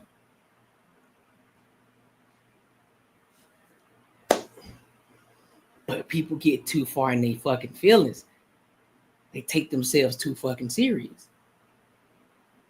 Take a step back. Look at this from a business opportunity. Like, this could be a business opportunity. It could be a business opportunity. We can use her. We can leverage her, because we know people gonna get triggered if she say what she say, regardless if they agree with her or not. But we can use it as an opportunity to not only have a conversation, but also we can use her to drive polarizing statements. Clip that shit up. Everybody gonna go over there and hear what she got to fucking say. More views, more subscribers. Guess what? Money going up like crazy. But they want to stand on black coal. Like, nigga, man, listen, bro. People gonna say crazy shit. It's YouTube. It's YouTube. Niggas gonna say egregious shit. They gonna say crazy shit. Some of them, the shit that Pearl just said, the chick who did blackface, that's 10 times worse. The Lily getting the chick that I did a live stream on, and you talking about Pearl. Shorty did blackface. She did blackface. And just because she said black people, you see what I'm saying, bro? Like you see what I'm saying? Like, it's just crazy to me. Is it maybe I'm off, man. Maybe I'm a little tripping. I might be. Simps and women that respond to shame, but you're not going to tone police me. So anyways, going back to the stats, the reason that I said that was two reasons. The first is that I interviewed 1,000 people. A good chunk of them were black women. And I just noticed that they had a propensity more likely than other races to date criminals. It's not really an insult, as I could go into details about the types of men. Why? Mind you, they still going to get subscribers, though. They're still going to get followers off of this.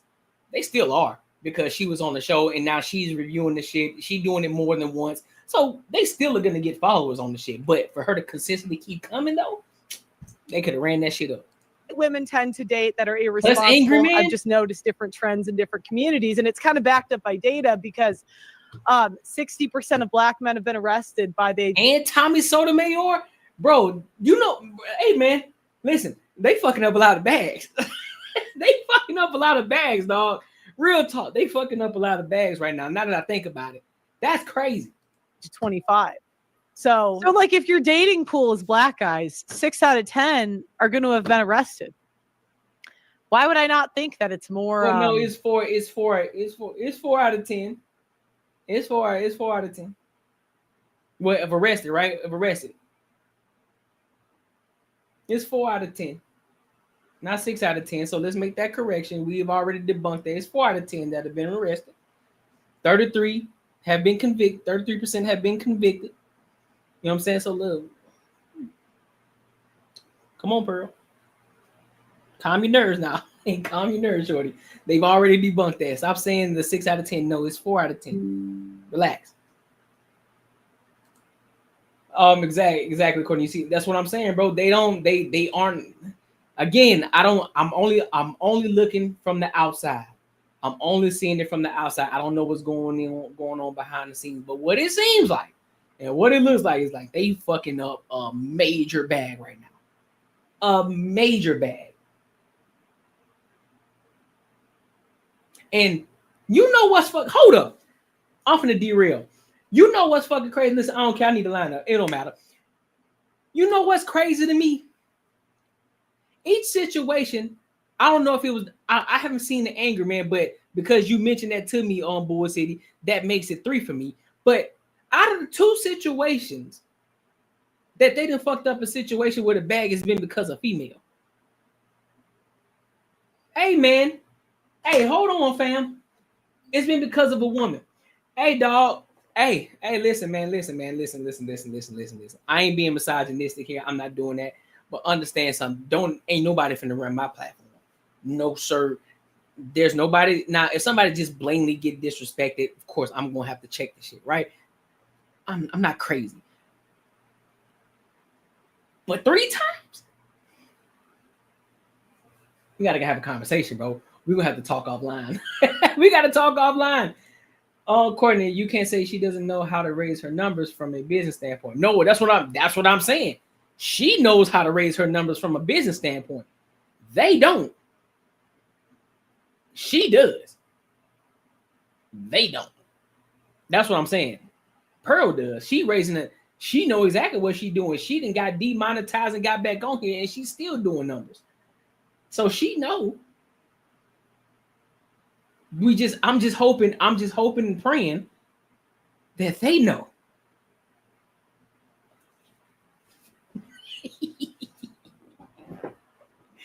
I'm just hoping that they know. I'm hoping they do. I'm hoping they do, bro.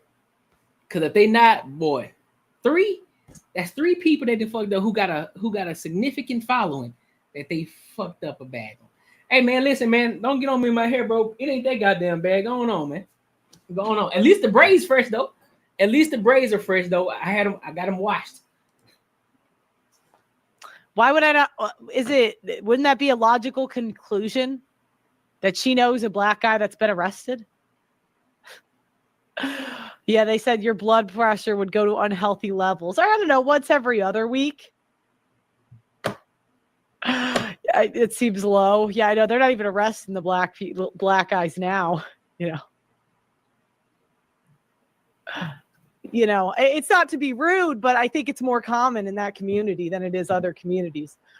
I like it. Yeah, I mean, I do agree with that. I will say there's a lot of people saying that she was crashing out, but she wasn't crashing out. She was triggered though, and she could have handled the situation better. But again, after listening to her live stream today, she don't understand the YouTube game. What's up, my boy Spaces? She don't understand the YouTube game. And she don't understand that some of the shit you just got to be able to catch. Some of the shit is entertainment, and you got to be able to cipher through it. You can't get emotional about everything that somebody says if it's about a black situation. Sometimes you just got to lower your. Sometimes I got to use the Anton phrase. Sometimes you got to lower your voice and strengthen your argument. Sometimes that just helps. Because if you've watched Pearl and you know how she debates, or you know that she may say some polarizing shit that may be for clip farming or to try to get people riled up, then you got to understand what you're dealing with. And so you attack that with calmness, and you attack that by attacking the point, not attacking the person. You don't fight, you ain't gonna fight fire with fire. You fight fire with a fucking extinguisher. That's how you fight fire, not fire with fire. That's how you put the fire out with an extinguisher. You stay calm, you stay cool, and you attack the argument. And then after everything comes, then once you have the conversation, then you can dive back and say, also, look, I just don't appreciate, you know what I'm saying, you mentioned that. I don't know if you meant anything by it, but you know what I'm saying, I just hope that you pay attention and be cognizant of the things that you say. You could have done it like that. If it was really important for you to say, don't say this about the black community. That's all we saying, bro. But yeah, I'm definitely gonna watch it. I was just playing into what you were saying. You good? Nah, fam. I gotta leave the hat on now. Her perspective, are you a thinger from Fab? Yeah, that's a thinger, bro. Wow, what's good with your big dog? In terms of mass shooters, I think you said white people are the majority of mass shooters. I would say that's true. And I wouldn't crash out on you for saying that. So Again, if you want to get offended, that is a choice, and that is your choice, and you have the right to do that. So okay, I'm gonna pause right there. I'm gonna play this last video. I guess she's talking about Jazz in particular. So she put both of her faces on that bit. So hey, listen, Jazz better lean into it. She getting that visibility. She just started her she doing live streams on her YouTube now, so she better lean heavy into that shit. Better take advantage.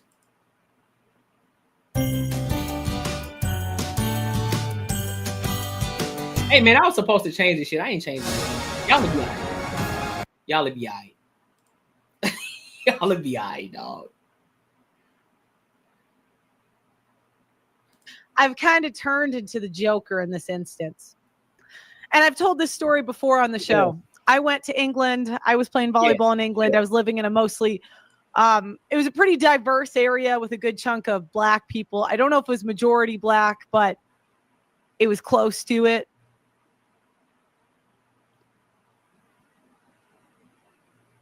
I'm going to monologue Doug MPA, and if he wants to talk later, he can. I can't. You know how I am. If I'm monologuing and you're messaging me, it kind of gets me off. So, oh my God, no! I'm going. No. What was I talking about? Okay, let me go back. Let me roll it back. So I was born. I wasn't made. I was born. I wasn't made. I would say, like, again, I grew up in a pretty white area, and you know, it's funny. My mom always said when there was a Black girl on my volleyball team, I was always friends with her. Like, I remember there was one Black girl in my class in middle school, and she was like my best friend in middle school. I don't know if I was hers, but at least on my end, I was like, I loved her. She was so cool. She was such a cool chick. Went to high school. I mean, there's a Black girl on my volleyball team. I used to drive like an hour out of my way to pick her up because she was on she just always had a hard time getting to practice. And I'm not saying that to make me look, I'm just, clarifying. She was one of my favorite people. I drove to her college. That was a few hours away to go visit her. So I don't know, race just wasn't a big thing for me. I never really cared about it. I remember having some sympathy, the first BLM protest, whatever that was. But it just wasn't something I really noticed, saw, or cared about. I saw a meme and it was like Black women hating on white women and white women not caring. And I would just say that would be I didn't really get white women. I didn't really get Black women hate when I was young, but maybe passive aggressive things at times, whatever. Now, fast forward, I'm in an interracial relationship at one point. And that was the first time a Black woman said something slick to me in public. It was just, I was with my boyfriend at the time. He's a good guy. Stop calling him a homeless bum. He wasn't, but I don't know why you guys say that, but it wasn't true. I hate that. Poor guy. He's getting dragged through the mud. And he was a good guy, good person. But anyways, we're together, and this woman, she was a Black woman. She said something really slick to me. And I'm going to be honest, I really can't remember what it was. So, maybe you won't think this story's credible. Take this or leave it. I just remember my boyfriend at the time was like, I can't believe she said that. And it was just like a thing, but I didn't really care. I just keep on going. That's quick. Now, and when we were together, there's a lot of comments on the video from Black women in particular, just talking about how I was come on, spit it out, Pearl. They didn't like the interracial stuff. That was, it's always white men and Black women that they can't let that love story happen. Yeah, apparently she don't remember. What the fuck happened? It's what they say. Basketball, football. It's like athletes and white women, a love story. Streamers and white women, a love story. Black streamers and white women, a love story. Black athletes and white women, a love story. Black YouTubers and white women, a love story. And then it's like the groypers. Ah! What the hell? It's like the Black women. Ah! The crash out. Do you know what I mean? That's the crash out. But regardless, I'm gonna long. Thank you for the $20 super chat, keeping it real. Damn, they over there paying. They over there He was paying not her a money. bot. He was like one of the We best gotta get our bread. TikTokers. Hey, we gotta get our bread up. Country at the time. Oh my God, it's just. Hey, you caught that shit too.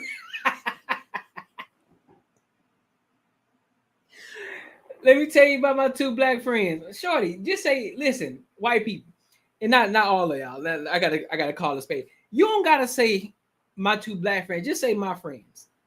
That's all you gotta say. If I got friends, I'm not gonna just say, yeah, man, my two white friends. I'm just gonna say my two friends. You don't gotta let us know what the race is. To be honest with you, really don't give a fuck. So my two friends or my friends. And then I guess if you never seen them, you'll find out when you meet them. So like, come on, man. You don't have to throw that in there to prove that you down or whatever fuck y'all say. You don't gotta do that, bro. You don't gotta do that. Oh my gosh. It's like you help a guy get an ID. It was an ID, it was a paperwork issue. Ow. Ow, I hit my hand. Like a 90-day fiance situation. I'm getting too into it. So anyways, I ended up going to England and I make a lot of pals. You guys, at my birthday party when I was in England, I think it was like 85% black people. And I'm not saying this to, be like the white girl that says I have black friends, because I have white friends too. I don't know, Pearl. Hey, you riding a slippery slope right now, big dog. You riding a slippery slope right now, man. Pretty easy to get along with, I think. So shockingly. I think Anton got a good relationship with her. Shit, I can't talk. I think Anton has a good relationship with Pearl too, don't he?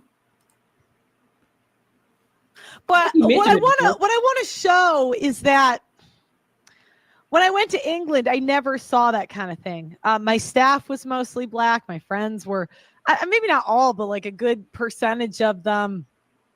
And I just didn't care about that kind of thing. That was until I had Nick F on my show. That's what I'm saying. Now Nick F comes on my show. And I do an interview with him. And I understand why people have their opinions on him. But at the time, I was a very free speech platform, and I felt like that's what I'm saying. He does speak highly of her. You know what I'm saying? They've had conversations, so that's what I'm saying. Like, listen, I don't think she has ill intent. Let me be honest. I don't think she has ill intent, but I just don't think that she knows how to. She just talked the way that she talked.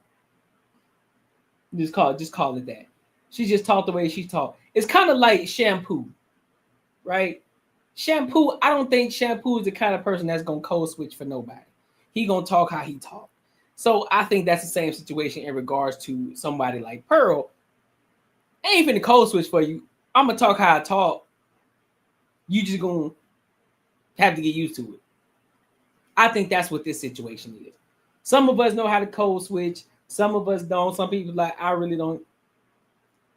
I really just don't know. Yes, I mean, hey, listen.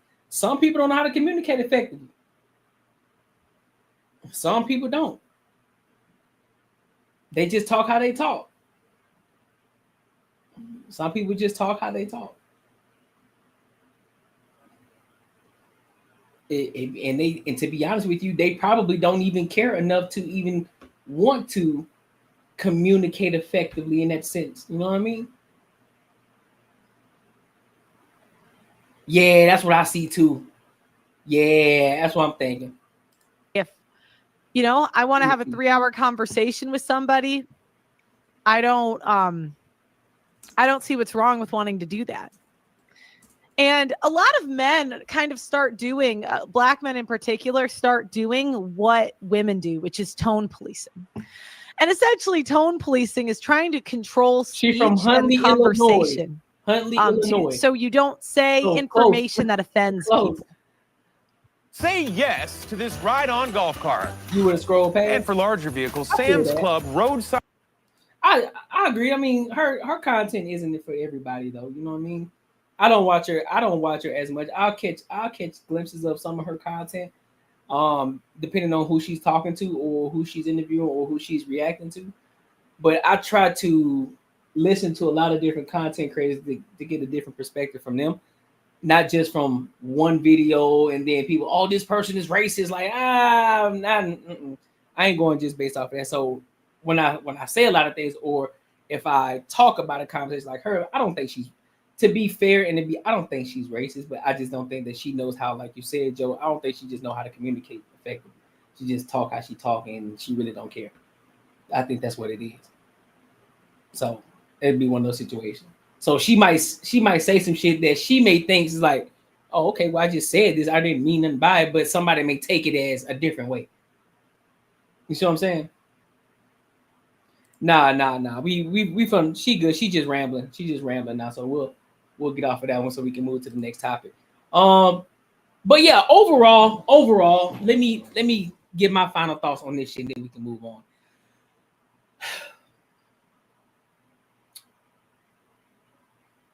One, Black people stop getting triggered over everything. That's one. You can't get triggered over everything. You can't be a victim all the time. Sometimes it ain't even just about rolling with the fucking punches. It's not. Sometimes that's just how some people communicate. You just got to understand who you're talking to and be able to hold frame and have a conversation if that's what you're actually trying to have. 2, stop calling everything racist. Stop calling everything racist. Everything is not racist, bro. Just because a white person said it don't necessarily mean it's racist. It don't. Now, are there some people who actually mean that shit, like Lily Gaddis? Yes, they mean that shit. They feel how they feel. It is what it is. It be like that. Just like some of y'all black people. Y'all niggas is racist too. Yes, you are. And don't hit me with no bullshit that, oh, black people can't be racist. Yes, you can. Just like Asians can be racist. Just like Mexicans can be racist. All y'all niggas, all y'all racist. Anybody can be racist, bro. And 3, Ilkan Ali and Fatty. Your panel is gonna be straight regardless. I still think you got a dope channel. I'm gonna react to it regardless. I'm still gonna sit on and stand on 100% of what I said. I think that you should have moderated it better. I do.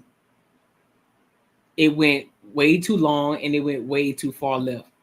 And y'all should have nipped that shit right in the bud then. If that was such a huge situation, which it wasn't, it shouldn't have been. Y'all should have attacked what she said in regards to the 60% and have her actually stand on it and actually have her break down what she meant and substantiate that shit. Because if you really wanted to make her look silly, that's what you should have done. And actually brought her the real facts and stats. I'm like, oh, okay, well, it's this percentage. This is what it is. You know what I'm saying? It's not that many people. I don't live in that proximity. But again, y'all fell for the fucking bait. You fell for it.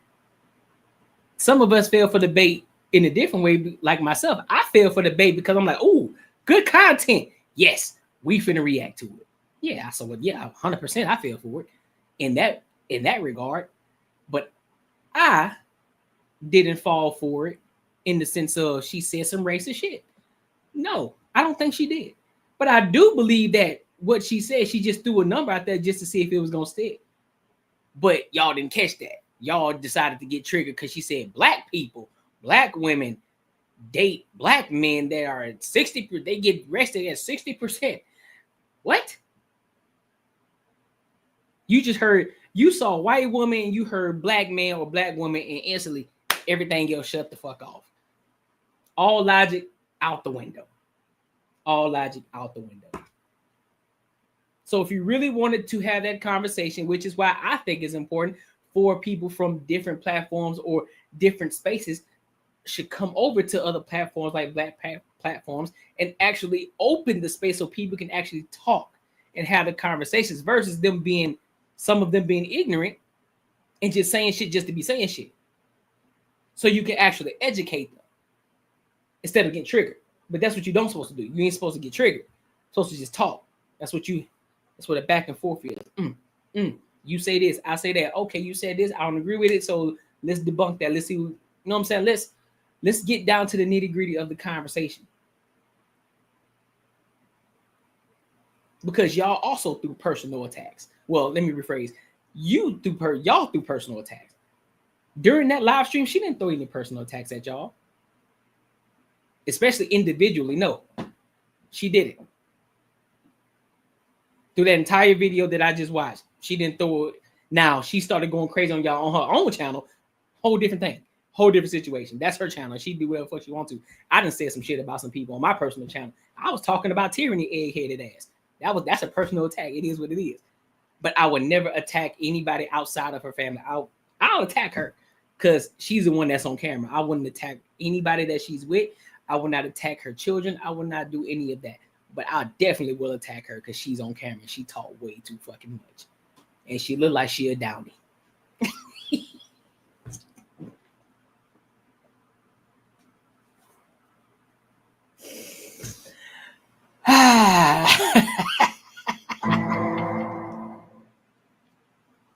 Yeah, everybody need education. Just like we don't know everything that happens in the white community, nor do we know everything that happens in the Asian community, nor do we know everything that happens in the Hispanic community. Like, we all don't know everything about everybody's community, but there are things that we see. We got eyes to see and we have ears to listen. We see shit that goes on. So therefore, if I'm constantly seeing this one thing happen, instantly in my head, I'm going to be like, hey, man, I see this going on a lot in this community. What the fuck is up? Or we can say, listen, women have a proclivity to want to date men that are typically the bad guys, the edgy guys, the super dominant guys. Like I said earlier, they want the Clark Kent, but they want Clark Kent, but they also want Superman too, because they know how Superman can be dangerous and he's very protective. I don't agree with everything she says, but I do agree with all of that. Well, I do agree. Yeah, of course. And here's the thing. Here's the thing, though. You're not supposed to agree with everything that everybody says. Not everybody's going to agree with everything that I said. I'm not going to agree with everything that Pearl says. I'm not going to agree with everything that Anton says. I'm not going to agree with everything that Jazz says. There are going to be points where I'm going to agree with them. At the same time, I'm going to agree with what they said. That's a part of it, because we all come from different backgrounds. We all have different perspectives. But if we can't have a conversation, if every time I say something like, hey, man, the white community always doing this, next thing you know, everybody get triggered. Well, you don't know shit about the white community. Who the fuck are you to talk about the white community? That's what I see. So I'm a racist now because I said that's what I see. That's why I see what happens in the white community. Or if I say, well, shit, I see Mexicans doing all this kind of shit. Oh, well, so what? You ain't no Mexican, so how the fuck you know? What? Why are you talking about the Mexican community like that? Like, bro, chill. It ain't that serious. I don't mean any harm by it. I don't mean harm by it. However, you know what I'm saying? You are this person. You are Mexican or you are a black person. So I'm saying what you may know already. So I'm expressing that to you, thinking that you would know because you in the fucking community. I'm not. And if I'm wrong, pause, whole frame, and check me on it. Say, hey, nah, it don't necessarily work like that. You know what I mean? This is what actually happens, and this is why boom, boom, boom. And you get down to the root cause of it so they can better understand you. And just like, oh, okay, I get that.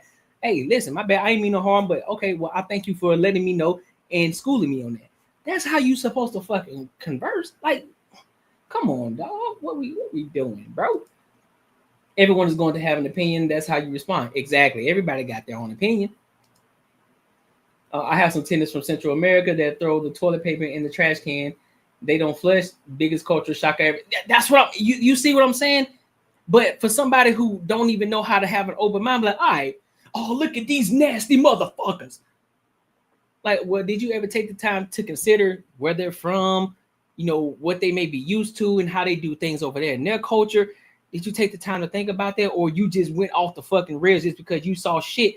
You saw brown shit on a piece of paper and you went off the fucking rails. Who the fuck put shit on the toilet paper in the trash can when we got a toilet right here? Who? You know what I'm saying, bro? Who did it?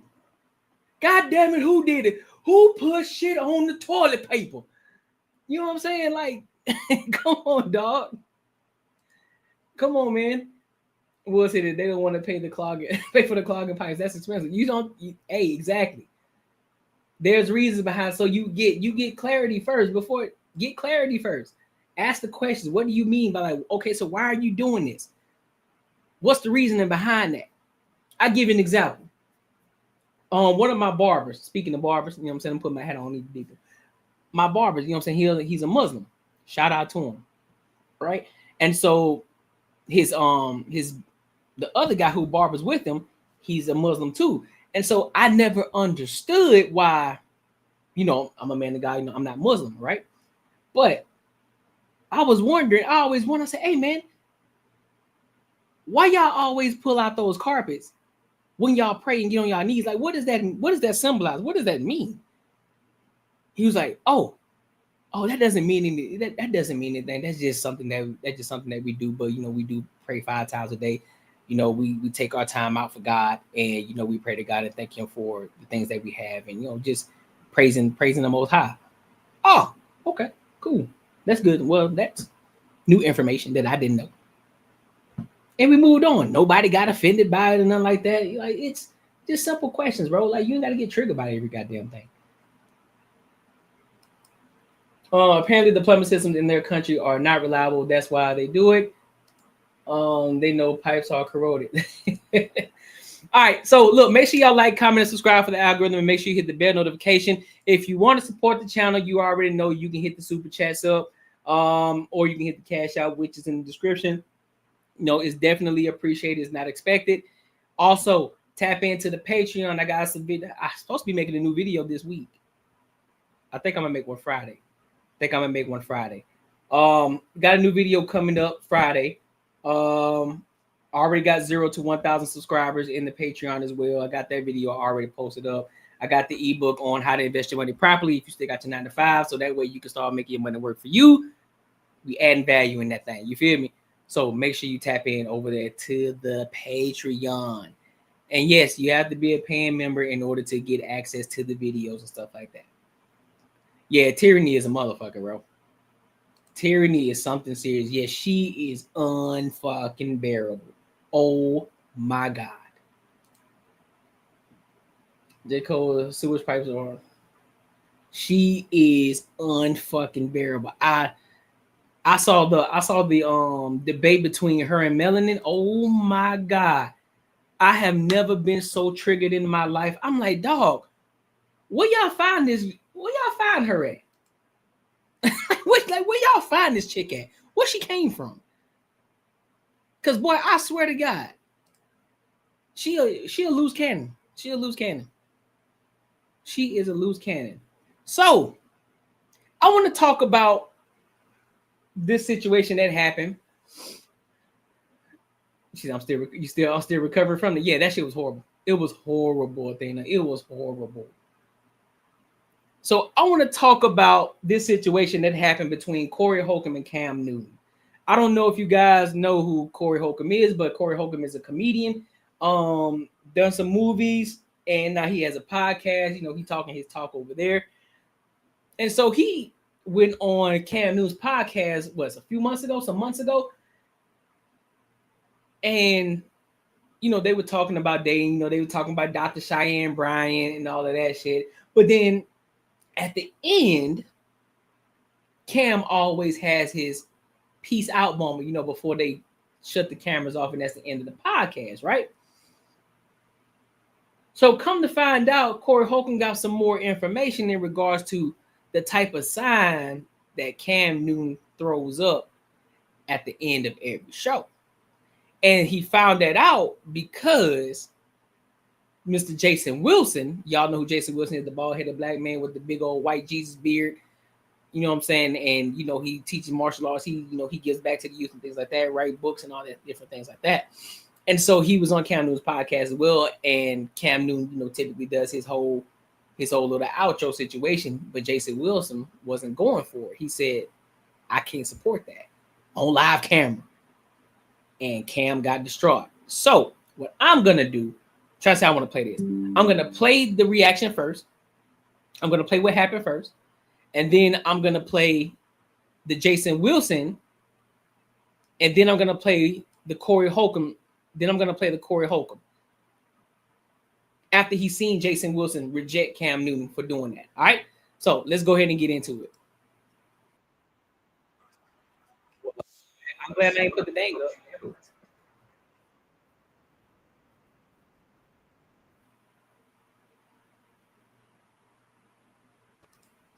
You are a warrior. Show yourself a warrior. I received that. Well, as we end things here at Funky Friday, when I say all together, Mr. Jason, we're going to say one love. When I say all together, we're going to say one love. I would have loved to have a question from the crew today with certain individuals, but that's going to have to wait. Yes, sir. Yeah. As we end things here at Funky Friday, when I say all together, we're going to say one love. When I say all together, we're going to say one love. When I say all together, we're going to say what? One love. All right. It's going to look similar like this. We got your camera or my camera right here, your camera right here, our camera right here. It's going to be one finger. Then we're going to add the pinky, then add the thumb. And when I say all together, we're going to say what? One love. You ready? Here we go. One finger. You got to do it with me, brother. That's just the sign of love. Okay, so I hear you. Can I share something else? Please. This symbol is called Mana Canuno. It's a satanic salute as well. Google it. So for me, listen. Google the sign. Listen to me. Listen, Cam, listen. Son, listen to me. I'm saying that not to judge you. You listening? I'm saying that I can't participate in that part, but I can't say one love. I'm just falling in line with my own convictions. Can we reset, son? Yes, I can. Come on. You leaving me hanging? Oh. But I just think sometimes it's just a personal conviction. I'm not trying to judge your personal conviction, but what I am also saying, you should consider the intentions. My intentions is not. Okay, let's reset. I know your intentions are good. Okay. You looking at me, right? Yes, sir. I'm serious. Yes, sir. I have to follow what is in me. Mm-hmm. I've seen Satanists do that same salute. You can Google it. Now, I'm not saying it doesn't mean to you something different. No, it is a universal love sign. and that's awesome. Love. And that's awesome. And I'm giving you love. And you know what you give me love through? This. Okay. There you go. But see, now, you know what's deep? Now I feel like I don't want you to think that I'm like trying to be holier than thou. It's just, I used to teach classes on it and I will, it's something that I've seen. I'm good. I promise. So I know your intention is good. I respect. Because Cam, can I be real with you again? As soon as I shift, I got a side of me that I beat down so that I don't be disqualified like the scriptures say. So I gotta raise the bar for me. I don't put that on. I don't tell no one else how to live. Mm-hmm. But I know my weaknesses and I know my strengths. I play to my strengths. Yes. That's all I mean by that. So you don't think Mr. Wilson got it all together. I don't. It's only together because of who I'm in. You got me, sir? Yeah, he looked like a scolded child, bro. Like that. That touched Cam low key. That touched him low key. Like that hit him. That touched him. In a way, he's like. So the ultimate, but the bigger question is, let me see something. All right, so now we gotta kind of, before we play the other video, we gotta dissect something real quick. Let me see. Sign of love with hands. You said annoying. What he's dressing? Well, what is it? What is it? One love. Sign language. Let's see. Sign language. Okay, so it is. Let me bring y'all into it. So it's saying that to express "I love you" in sign language, you can use the following gestures: ASL hand sign, form the letters ILY, or okay, that's one. Now let me go. Now let me go into this one. Give me a second.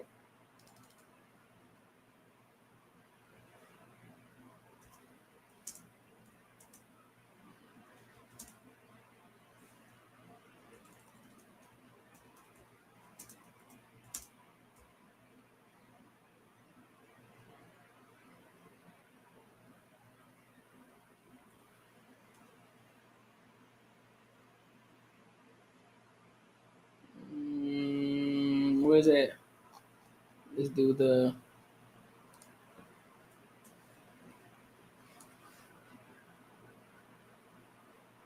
Is this the hand he's talking about? Let's look at it.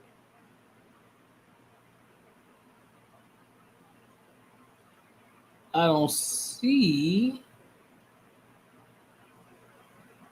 Let's see. I ain't gonna put my fingers up and show it. I don't want them thinking that I worship. They go, oh, this nigga worships the devil. No, I don't. No, I don't. I'm just trying to get some information. I'm just trying to get information. I'll try to get information. I'm trying to see something. Sign language. Hand gesture. Yeah, so all I see is the. Maybe I have to deep dive a little more, but this is the sign. This is the sign that I see. That's so the devil horns hand. You know, rock star shit is what they do.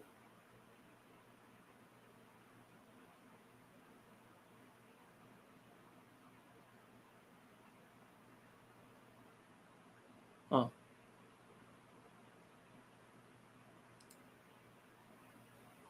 We'll talk about the 6-6. Oh shit, we about to go into a rabbit hole. Lord jeez.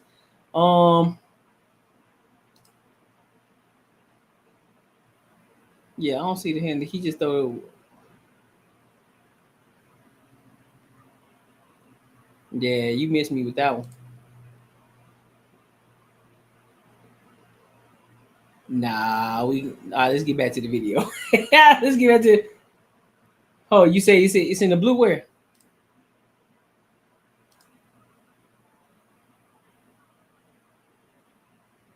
Right here?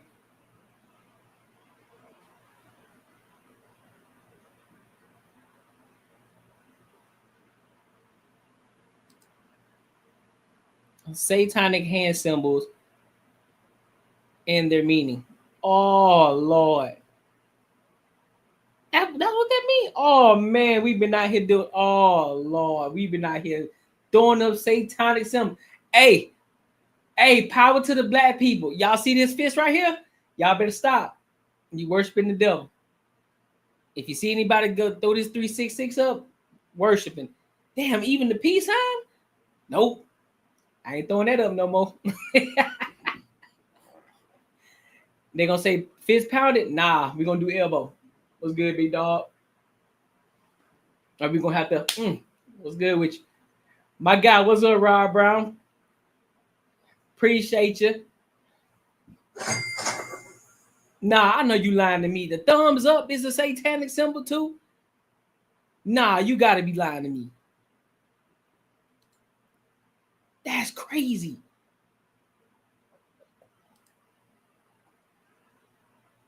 Look at this here. Look at this here. Look at this here.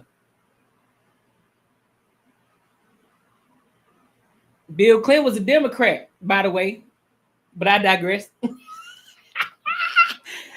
I digress. Let me get back to this. Let me get back to this video, man. I digress. that example took it too damn far. You see what I'm saying? See, this is what happens when you go into a rabbit hole, man. Yes. All right. I just want to make sure. I hate I done delayed the whole special moment and everything. We've been on our outro. All right, so let's go over and see what Jason Wilson has to say, and then we'll follow back up with Corey Holcomb. About this, somebody say up there the mark of the beast, Corey. Save on new appliances at Best Buy. Shalom. I truly pray all is well with you and your families. Today, I want to talk about what happens when we truly yield to the Most High's Holy Spirit. The interview I had with Cam Newton recently aired, and it has been impacting many lives and sparking many needed conversations. I am thankful to Yah for speaking through me that day because clearly his word was needed. Believe it or not, I don't have a PR person chasing down interviews for me. Almost every high-profile interview I've been blessed to do came either through producers reaching out to me or long-standing relationships. This one was no different. Earlier this year, I had to speak at the Waymakers Men's Summit in Los Angeles for BET. While speaking outside with men, a young man approached me, introduced himself, and said he was the producer of Cam Newton's podcast. His name is Omari. He asked if I would be interested in coming on Cam's podcast, and of course, I said yes. He gave his number to my brother Ron, who was with me. A month or more had passed before the Holy Spirit tapped me and asked me, why haven't I gotten Cam Newton's producer's number from my brother Ron? Well, in full transparency, I didn't want to do the interview. I was exhausted from a 6-month book tour promoting my latest book, The Man the Moment Demands. I am also an introvert, so I don't naturally enjoy public speaking. I'd rather just do the work without the cameras in my face. But in that moment, I was reminded of Yahushua's words. You are the light of the world. No one lights a lamp and put it under a basket. Instead, they put it on the stand and it gives light to the entire house. Therefore, let your light shine in such a way before men that they may see your good works, but glorify your Father who is in heaven. So even though I didn't feel like it, I knew my responsibility was not to hide my light, but to shine it for Yah's glory. I also knew this wasn't going to be a traditional interview.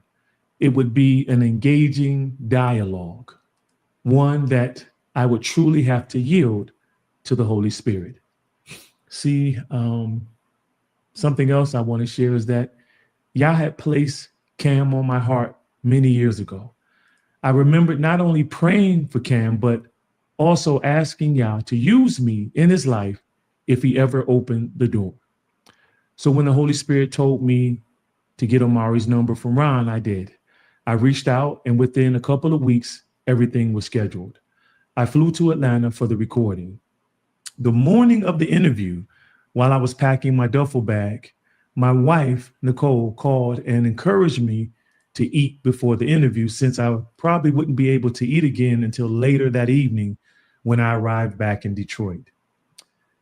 Well, as I was leaving my hotel room to head downstairs to the restaurant to get breakfast, the Holy Spirit told me to fast.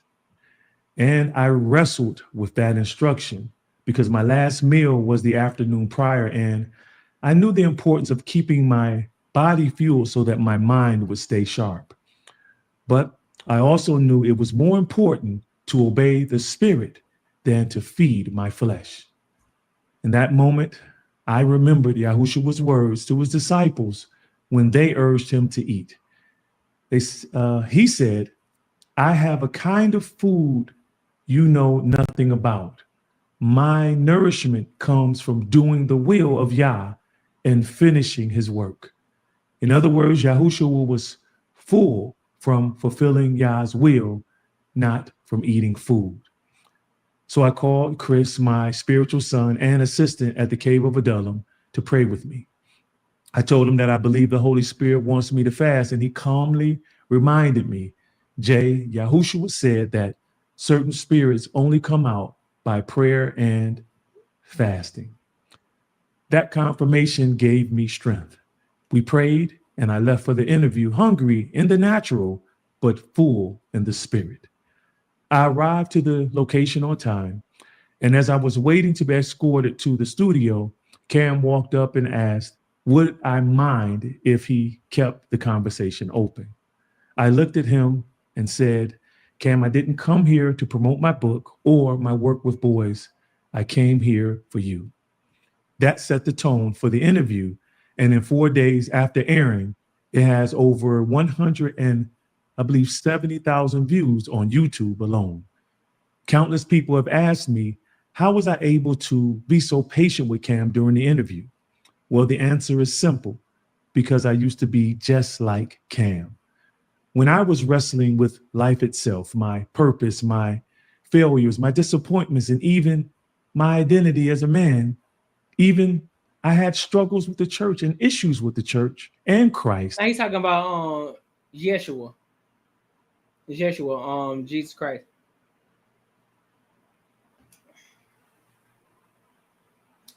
Jesus. I didn't have anyone willing to sit with me and answer my questions without getting defensive or frustrated. God. See, every man deserves the space to wrestle with what he doesn't agree with or yet believe. Just like when Jacob wrestled with the angel of Yah through the night. And as a result, Jacob came away with both a wound, but also a blessing. Sometimes wrestling is the only way for a man to get to the blessing. And I believe if more of us in Christ would welcome the honest doubts and questions of men like Cam Newton, the Holy Spirit would have room to take their confusion and turn it into clarity, to take their resistance and shape it into repentance. I scrolled through some of the comments on social media, and some people commented that they felt because Cam didn't always look at me directly during the entire interview, it must have meant he wasn't listening. Well, that couldn't be further from the truth. Cam was processing. And the proof is that Cam kept his word. He and I have stayed in communication since then. Do not allow someone's right to resist make you assume they're unopen to dialogue. Sometimes silence or even averted eyes are a part of a person's internal wrestling. Cam is an intelligent young man with an untold story.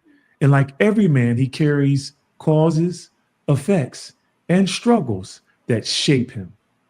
After the interview, Cam's producer, Omari, hugged me and he shared that he had been baptized just days earlier at church. I thanked him for allowing Yah to use him at the BET Summit to open this door. And now, because of his obedience, countless people are being encouraged through this conversation with Cam and I, especially men. What this world needs is not more dismissal, but more dialogue. People need spaces where they can bring their questions and their frustrations and even their doubts without being shamed or shut down. That's what Cam needed, and that's what many men around us still need. If you are in Christ, strive to apply what James wrote when you're involved in engaging conversations. My dear brothers and sisters, you must be slow to speak and quick to listen. And don't forget this part, slow to become angry. Make it your mission to listen without rushing to correct. Ask someone in your life who is questioning or doubting whether it's life, Christ, their own existence, their purpose. Ask them sincerely, what do they really believe? What are they struggling with and why? Then sit with them, listen, and engage. Don't debate, don't dominate. Trust that the same Holy Spirit who gave you clarity will also give you the answers to their questions. Remember, our job is not to win arguments, it's to bear witness with power, patience, I swear, love, I'm and thinking truth. the same thing. As always, I hope this video encouraged you. If you'd like to be notified when I upload another one, hit that subscribe button and turn on notifications. All right, so let's listen to shout out to Jason Wilson, man. It's a wise man, very knowledgeable man. Listen, that would be another epitome of what a strong black man is. I'll be 110% with you. That's another epitome of what a man is, bro. Another epitome. So let's a man who stands 10 toes on what he believes in, a man who's not gonna waver, a man who's not going to, fall for the flesh, or not going to humble himself down for another man. It's a fact. But let's go ahead and move over to this Corey Holcomb situation. About that. Somebody say up there, the mark of the beast, Corey. You got to know, when I was doing that, I didn't know that. I saw a clip the other day of a brother on Cam Newton's show. Darlene got the picture up of the brother. His name is Jason Wilson, I'm sorry, Jason Wilson. And I saw Cam get him to try to do that. And when he saw what Cam was doing, he said, no, I ain't with that. And he explained what that is, the symbolism behind it. And didn't he actually go along too and say, I'd say it, like I'll say, he said he participated in like a portion. In other words, but he wouldn't do that. He wouldn't do that sign. Right. Okay. I want this to be said. I am very hurt and embarrassed about my ignorance to what that was. I didn't know that's what that was. Even though I seen something like that before, I just wasn't used to doing nothing like that. I had good intentions by the show. Just like if I had somebody come up here, I would want them to have good intentions by this show. But I was devastated when I watched that brother Wilson, break down what it was. I was like, I think I did that. And when me and my people chatted, I was like, God damn. Cam, that's Eve in the Garden of Eden type of behavior, dog. You fuck with the devil and then try to get your people to fuck with the devil. Don't do people like that. Cam, I'm a little older than you. I'm telling you, don't lead your people to the pits of hell because you up with it. You know what that was. And you got me to do it. I'm not playing victim. I hope what happens serves as a lesson to others that, that's them motherfuckers that's down with that lifestyle, trying to be slick and get other people to put up that symbol like that. Because that's what I. So let me ask y'all a question, Chad. Do y'all think Cam Newton is a part of that, or do you think that he is legitimately using that as what he may think is like, I love you? Do you think that it's an undersign? It's a sign that he's just subliminally throwing out there, subtly showing people like, oh, well, that's what this means. This means one love. You think it's coming from a genuine place, or do you think he's actually tied to some other shit? What do y'all think? I do a lot of the hand signals they say are evil. I think people just call everything evil. Sometimes it's just comfortable to hold your hands in certain ways. I feel that. Okay. Probably more ignorance than malice. Okay. That's fair. I believe it is because I know how Hollywood picks its players and I know what's going on. Just trust me, I know what's going on. And for you to okay, but hold up. But let me ask you this though.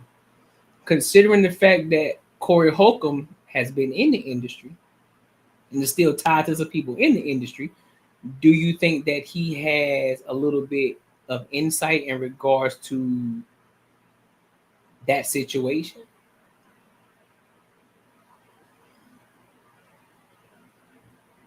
Because think about it. put it like this. Again, here's an analogy. Consider this. If somebody who's never experienced what it's like to be a college basketball player, right? And I bring you into my world. And I show you, and I kind of show you around. And I tell you, look, this is how we do shit over here. This is what it is. Blah, blah, blah, blah, blah, blah. You're kind of ignorant to the situation of what's going on, right? So I can either be telling you some bullshit of actually what happens at practice and not giving you the full information, or because I do have more insight, I can tell you actually what to expect when you get into college. What do y'all think? So maybe I didn't break that down because that sounded kind of weird. So you're a high school student. You've never been to college before, but you talking to me. I've been to college before. I've done all that shit in college, right? And so I could come at it from two places. I could be malice in it. Look, bro, don't worry about it. Just go in that bitch and just be confident. I promise you're going to be straight. Or I can break it down from a different perspective. Say, listen, bro, you got to work your ass off. Cool. You were the bomb.com in high school, but you ain't shit when you get to high school. When you get in college, they don't care about it. You got to work your ass off. Biggest thing is work on your defense, and you'll be straight. But just continue to keep working. So would you say it's an innocent as that knee leg?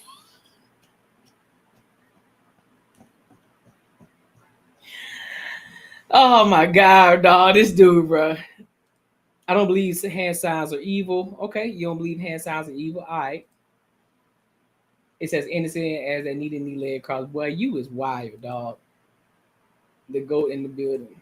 Dog, you is wild. Oh God. Do that, brother. It's very disappointing. Don't be slick with your peoples, man.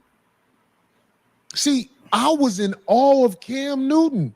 Cam Newton was one of the baddest to ever play the game, if you ask me. What he did down there in Auburn. Oh yeah, that's my point. So because Corey Holcomb has a little bit more insight, you know what I'm saying? Would you take his word for it? Would you be a little bit more willing to hear him out in regards to what actually goes on? Because he's actually in the industry and he's more tied to it. Well, he's tied to some people that's still in the industry. Was nothing short of stupendous. And when I met Cam, I was like, man, gee, all that. But now, I ain't gonna lie. Cam, come on, bro. See, one day it was a teammate of yours, and he wouldn't even speak to you no more. He was a wide receiver. He was a tall kid. Y'all used to throw the alley-oops to him. That's what you call Benjamin. And when you was trying to talk to him one day, he was just like, no. And I never judged that. I was like, I wonder what happened between them where he wouldn't even speak to Cam. He wouldn't even speak to him. That's whole shit, homie. Don't do your brothers like that. That's whole shit, man. That's baby mama shit. Setting motherfuckers up to look stupid in front of people. Don't do that, brother. Don't try to get nobody to do that sucker ass symbolism shit that ain't living like that, man. Because some of us out here trying to make the best of what we got, and we don't want to be up with that dick in the booty shit. That's dick in the booty shit, homie. And I'm a motherfucker who still got his ear to the street enough to know a lot of things. And everything I knew. When I say I know, it's because I know people in the streets, and they ain't scared to talk about it. When I came to your show, I had somebody with me. Niggas be knowing what's up. It's just I show respect. Please be respectful to your brothers, especially your elders when they come up there, and don't try to trick nobody into doing that shit, because all us ain't like the brother Wilson who knew. I didn't know either. That's what I'm saying. What was his name again? Jason What's the Wilson brother first name? Oh, Jason. Jason Wilson exposed you with all the kindness he could expose you with. And I ain't gonna lie, when I saw it, I was like, well, God damn, I did that shit. I know. But I'll see that somebody else is saying that too, Marco. Like somebody say that sign don't mean shit. Okay. No, there's different. No, but can I speak on? There's different variations because in rock we do that too with body count. We do that. Like it's all the same symbolism. It can mean satanic shit. It was used to ward off evil eyes. It was Black Sabbath's grandmother who was Italian. There's a lot of different meanings. Everybody uses it. And also, did you know the reason why? I guess they were saying, or Cam is saying, he does it because in sign language it means I love you. Yeah, I don't think so everybody takes the symbolism for man. If you don't get there, who the fuck is you talking to? And in rock, they use it when they see each other or they're rocking on at concerts. It's like hell yeah, good rock on type thing. So, you think he was trying to take your ass, Jenny? He was trying to. I put it like this, homie. If I would have known what's up, I wouldn't have went that way. For sure. Boy, right. Come on, man. Yeah, I mean, don't take advantage of your brothers, man. That's why I be by myself all the time, man. I agree. I be by myself because I know as soon as a nigga start talking to me, I be like, here you go. What's this? Here come the sucker. Hey, that's shit. a fact. Right. That's a fat boy. I mean, I don't even know man, look. What that man say right there? Go down with them rainbows on there. It's quite obvious Cam is part of the Rainbow Coalition. Let me tell you something, man. It's a lot of men don't want to admit I'll say this. I'm not gonna listen. One thing I'm not gonna do. If I've done it before, I apologize. But as far as I know, I'm not gonna judge you in the court of public opinion, bro. Until the information comes out, I'm not gonna tell you a part of something, you not a part of something. Yeah, you can say, man, well, all the evidence is right there. You gotta prove it to me, dog. And you gotta prove it to me. Especially nowadays, shit, just AI. Things can be tweaked, things can look different. Motherfuckers can fake names. Like, nah. Until it's proven factual and it can't be debated, I can't say it. And and what's crazy is, nigga, I'm an Auburn fan. So I've been rocking with Cam for a minute, but again, I don't know. He made that could be a genuine thing. He didn't mean anything by the devil's aspect of it, but because there's so many different meanings, or that could be his way of like, listen, bro, this shit got so many different meanings. Like, nigga, we can just slide that in there. Ain't nobody gonna think none of it. So it's just one of those situations, bro. It's just one of those situations. I can't. I'm not gonna do that. Part of the Rainbow Coalition. Correlation. But I'm here to tell you, homie. I'm perceptive, homie. I know what it is, homie. I remember when I brought up what I said about our brother Will Smith, how the energy. That's what I'm saying, right? I can't do that, bro. I can't do it. Technical issue pitchfork is devil. That you see what I'm saying? Like, that's a whole devil right there. So is the whole school satanic? You see what I'm saying? So I can't sit up here and just say he is. We know. Here's the thing. We all know, even though we be joking about that thigh-to-thigh action, what I'm saying, which is crazy work. I've never understood it. But we also know some of our old grandfathers and shit. Them motherfuckers was sitting thigh-to-thigh all day long, but be some of the most masculine individuals we ever met. So I can't go based off of that, to be honest. I can't say, oh yeah, man, he is weight. I can't. You gotta prove it to me. Energy changed in the room. I know what be up. I just try to be a good guy. But now that I see something else, I'm like, see, that ain't right. That ain't right, man. No. Ain't nowhere in the world I'm gonna try to slick talk you into demonstrating. Right. Because I know how serious it is. Because that's what I'm speaking on another level now. This ain't for everybody. Homie, you slick talking me into demonstrating, man. You throwing me in a burning building, man. Comedian Miss Lips says, I need to sage you real quick after this. Somebody said they need to sage me, right? Miss Lips said, Sage Corey. I'm like, man, Joe, why would you do your brother like that, man? And who else has he done it to? But old boy called it out. Wait, did he do it? I don't know. He wasn't on. I don't know about him doing. Oh, he didn't. I'm sorry, my bad. Yeah, You're right. He did Shay Shay Wrong so. show. You're right. Right. Shay Shay don't do this. The little symbols. He wears stretch pants the whole time he talking to you. He be like, "What these balls do, though, boy? What these balls do?" Yeah, you gotta No. Shay, to be on the show, you got to do some of the show with his See, now hand you on your I thigh. thought That's I thought in he the contract. Craig say, "You got your hips must be exposed." Yeah, so but like I said, bro, to be honest, bro, I'm not gonna judge Cam on the situation. Yeah, Corey Holcomb, he felt played, rightfully so, and that's just in which he admitted to, that's just to his own ignorance because he saw Jason Wilson check him on it. But again, Jason Wilson felt in his heart that he needed to say that, he had to stand 10 toes on what he believed in, which again, rightfully so, he was right to do that. You know what I mean? And I can't judge Cam on that in that situation. To be honest with you, I would probably do the same exact thing that Jason Wilson. They're like, nah, fam, cool. You might mean the intent. I understand the intent, but because it has so many different meanings to it, I don't even want to put myself in that position. I don't even want to do it. So I'll say one love with you, big homie. That's about it. But I ain't got no ill intent towards you. Or whatever you got going on, I'm straight. Like, I'm straight. But I love you, though. On the wild shit, the Duke Blue Devils is a Methodist university. Right? You feel me? Like, ain't that some crazy shit? I get a mean ass whooping if my grandmas ever called me like that. Remember, DFO has been in existence since the Bible. The Roman Empire was masculine as fuck. Man, them niggas weren't masculine, bro. They was undercover.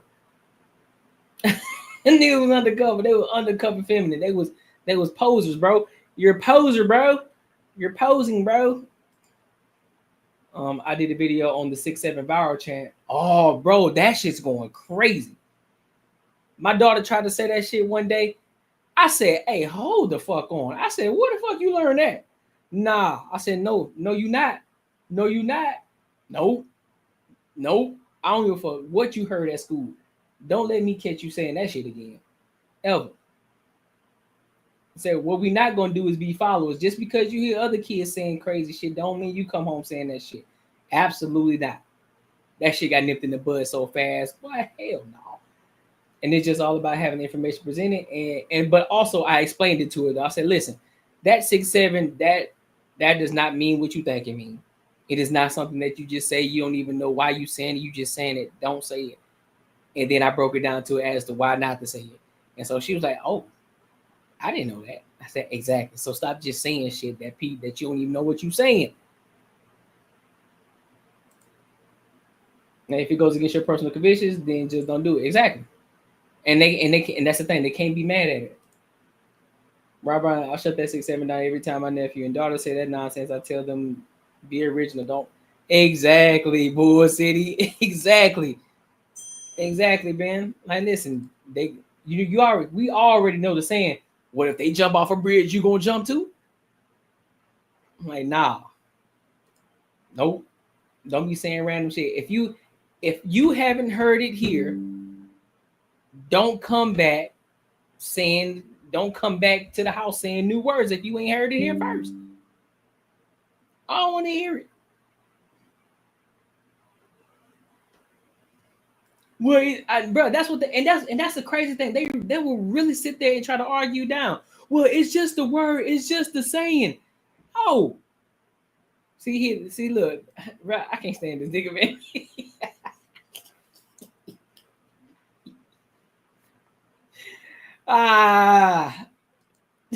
Bro, this dude crazy as fuck. And also, it's the 67th element on the periodic table, or HO. Holinium. Yep, that's it. That's it. Go get my motherfucking belt. Listen, you already know it's up. When I hit you with this, don't worry about it. When I hit you with that, it's game time. You know it's over with. Oh, you want to play? Don't worry about it. It's over with. It's game on. It is game on now. It's up. It is up from here. Not playing no more games with you, bro. Cause you think shit's sweet over here. All right. Nigga, do I look like M&M's to you? Don't worry about it. I got something for you. Don't even worry about it, shorty. Because we all had that friend. We just have it. Bro, for real. We all had that friend. We just happen to have. Bro, you feel me? Bro, listen. That's why we got to run these numbers up. I can't wait till our first meetup, dog. Oh, it's gonna be so dope. It's gonna be so dope. I can't wait till the first meetup, dog. I got some shit in store for y'all. It's gonna be so dope. That's why we gotta run these numbers up. Go mess around. Get 67 lashes. He's gonna be gnashing of the teeth. I'm telling you.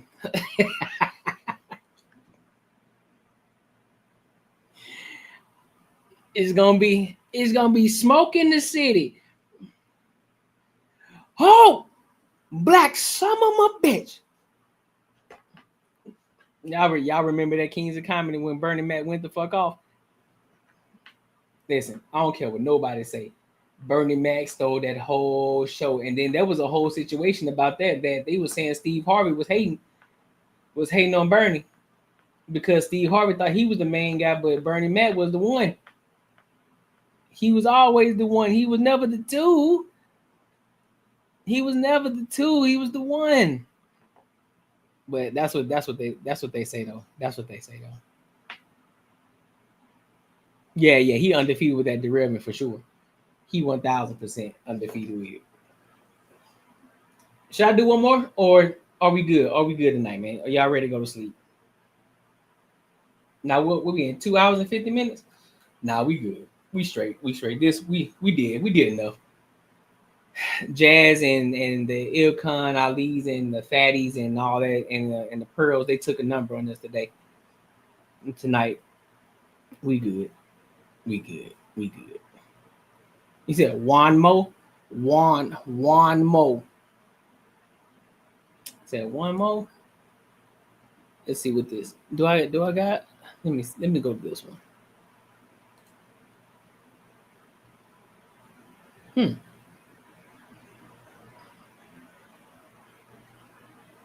Hey, y'all know what y'all think about Conscious Lee?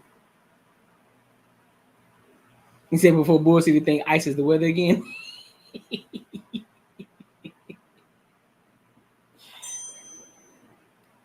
I want to see some. Yeah, we can do one more because this is interesting. I want to see this. Let's talk about Conscious Lee, the TikToker. Let's talk about him. This is a guy who did a reaction on him. Apparently, he don't like Conscious Lee at all because he's saying Conscious Lee a sucker for the most part. I don't think he said it, but I think that's what he think. I think he think he a sucker. So let's listen to what he got to say, bro. I thought I was bullshit when I was talking about old Pander Lee the other day. And it's funny because now that he's trending for all that bullshit, a lot of my old videos that I made on my main page are starting to circulate back on the FYP. And this video right here was when he was back around when after it came out that Brick Lady was lying and she was getting charged and he still was sticking up for her, doing interviews and shit with her, was talking all that pro-black shit about and pandering to black women, but was talking and telling people not to vote for fucking Kamala. But this video in particular that I'm about to show y'all is one that I called him out for super pandering during around like Black History Month. And yeah, y'all just see for yourselves.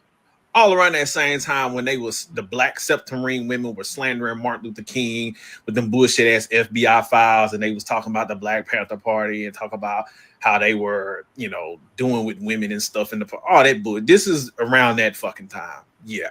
Elaine Brown was the first woman to lead the Black Panther Party, and her story is a very controversial and complex one to say the least. You know how a lot of us grew up on free and reduced lunch? This woman right here was doing that with the Black Panther Party before the United States federal government started to do that, and it happened under her leadership. She wasn't the only woman doing the damn thing with the Panthers, too. If you want to learn more about Kathleen Cleaver or Afeni Shakur or Sada Shakur, the women of the Panther Party, go over to my pod. Hey, Mr. Pander Lee, as long as you include this man in your podcast when you start talking about her, just make sure you include this man right here, J. Richard Kennedy. Just include that. As long as you include she was sleeping around and fucking on a white CIA agent, just make informant. Just put that in your podcast when you're talking about her. Because even Kathleen Cleaver and Geronimo Pratt both said she was working with that white man. Huey is documented on record saying that he would see her meeting up with Buddy in LAX. I'm just saying, just make sure you include these factual information when you talk about her instead of trying to pander. Make sure you include how all those Panther members was getting convicted of drug convictions and shit, and she got arrested and she only had to go do yoga.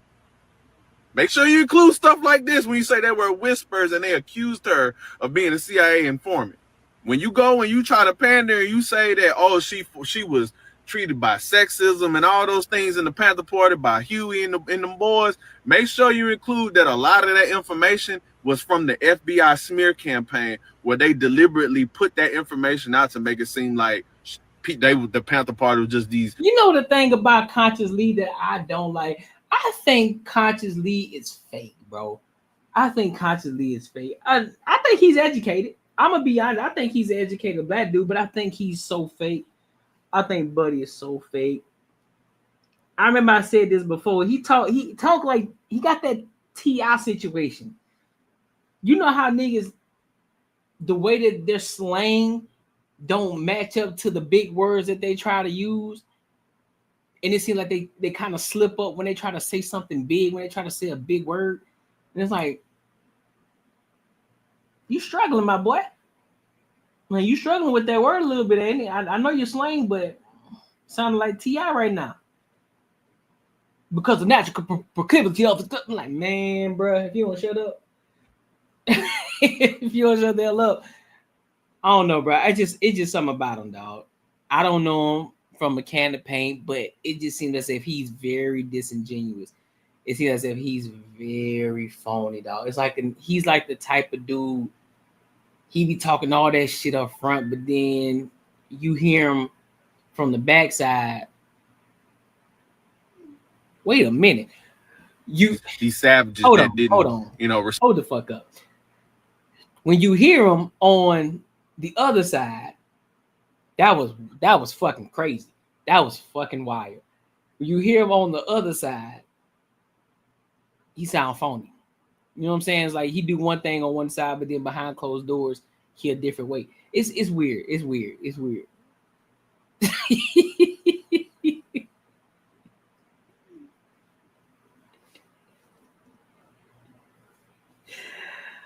Oh my God, dog. Bro, just let me live it down, bro. Pause. Let me live it down, man. I'm trying to get it out, bro. Pause.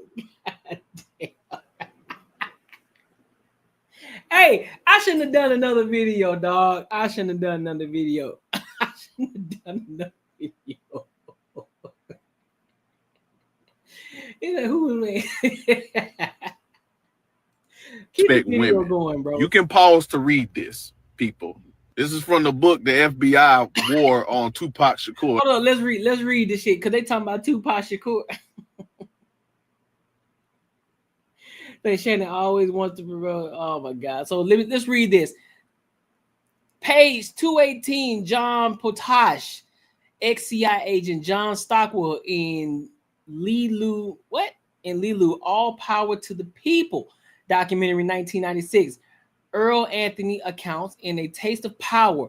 Brown's 1992 published account said, well, she said Newton physically abused her, which no other source corroborated as Newton having done to anyone. Newton wrote his doctoral thesis in 1980 based on his FBI and CIA file.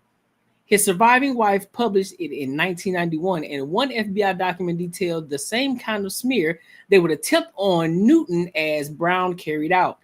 In Brown's later memoir, she described Newton's early 70s. I'll make sure I didn't miss a sentence. Okay, yeah.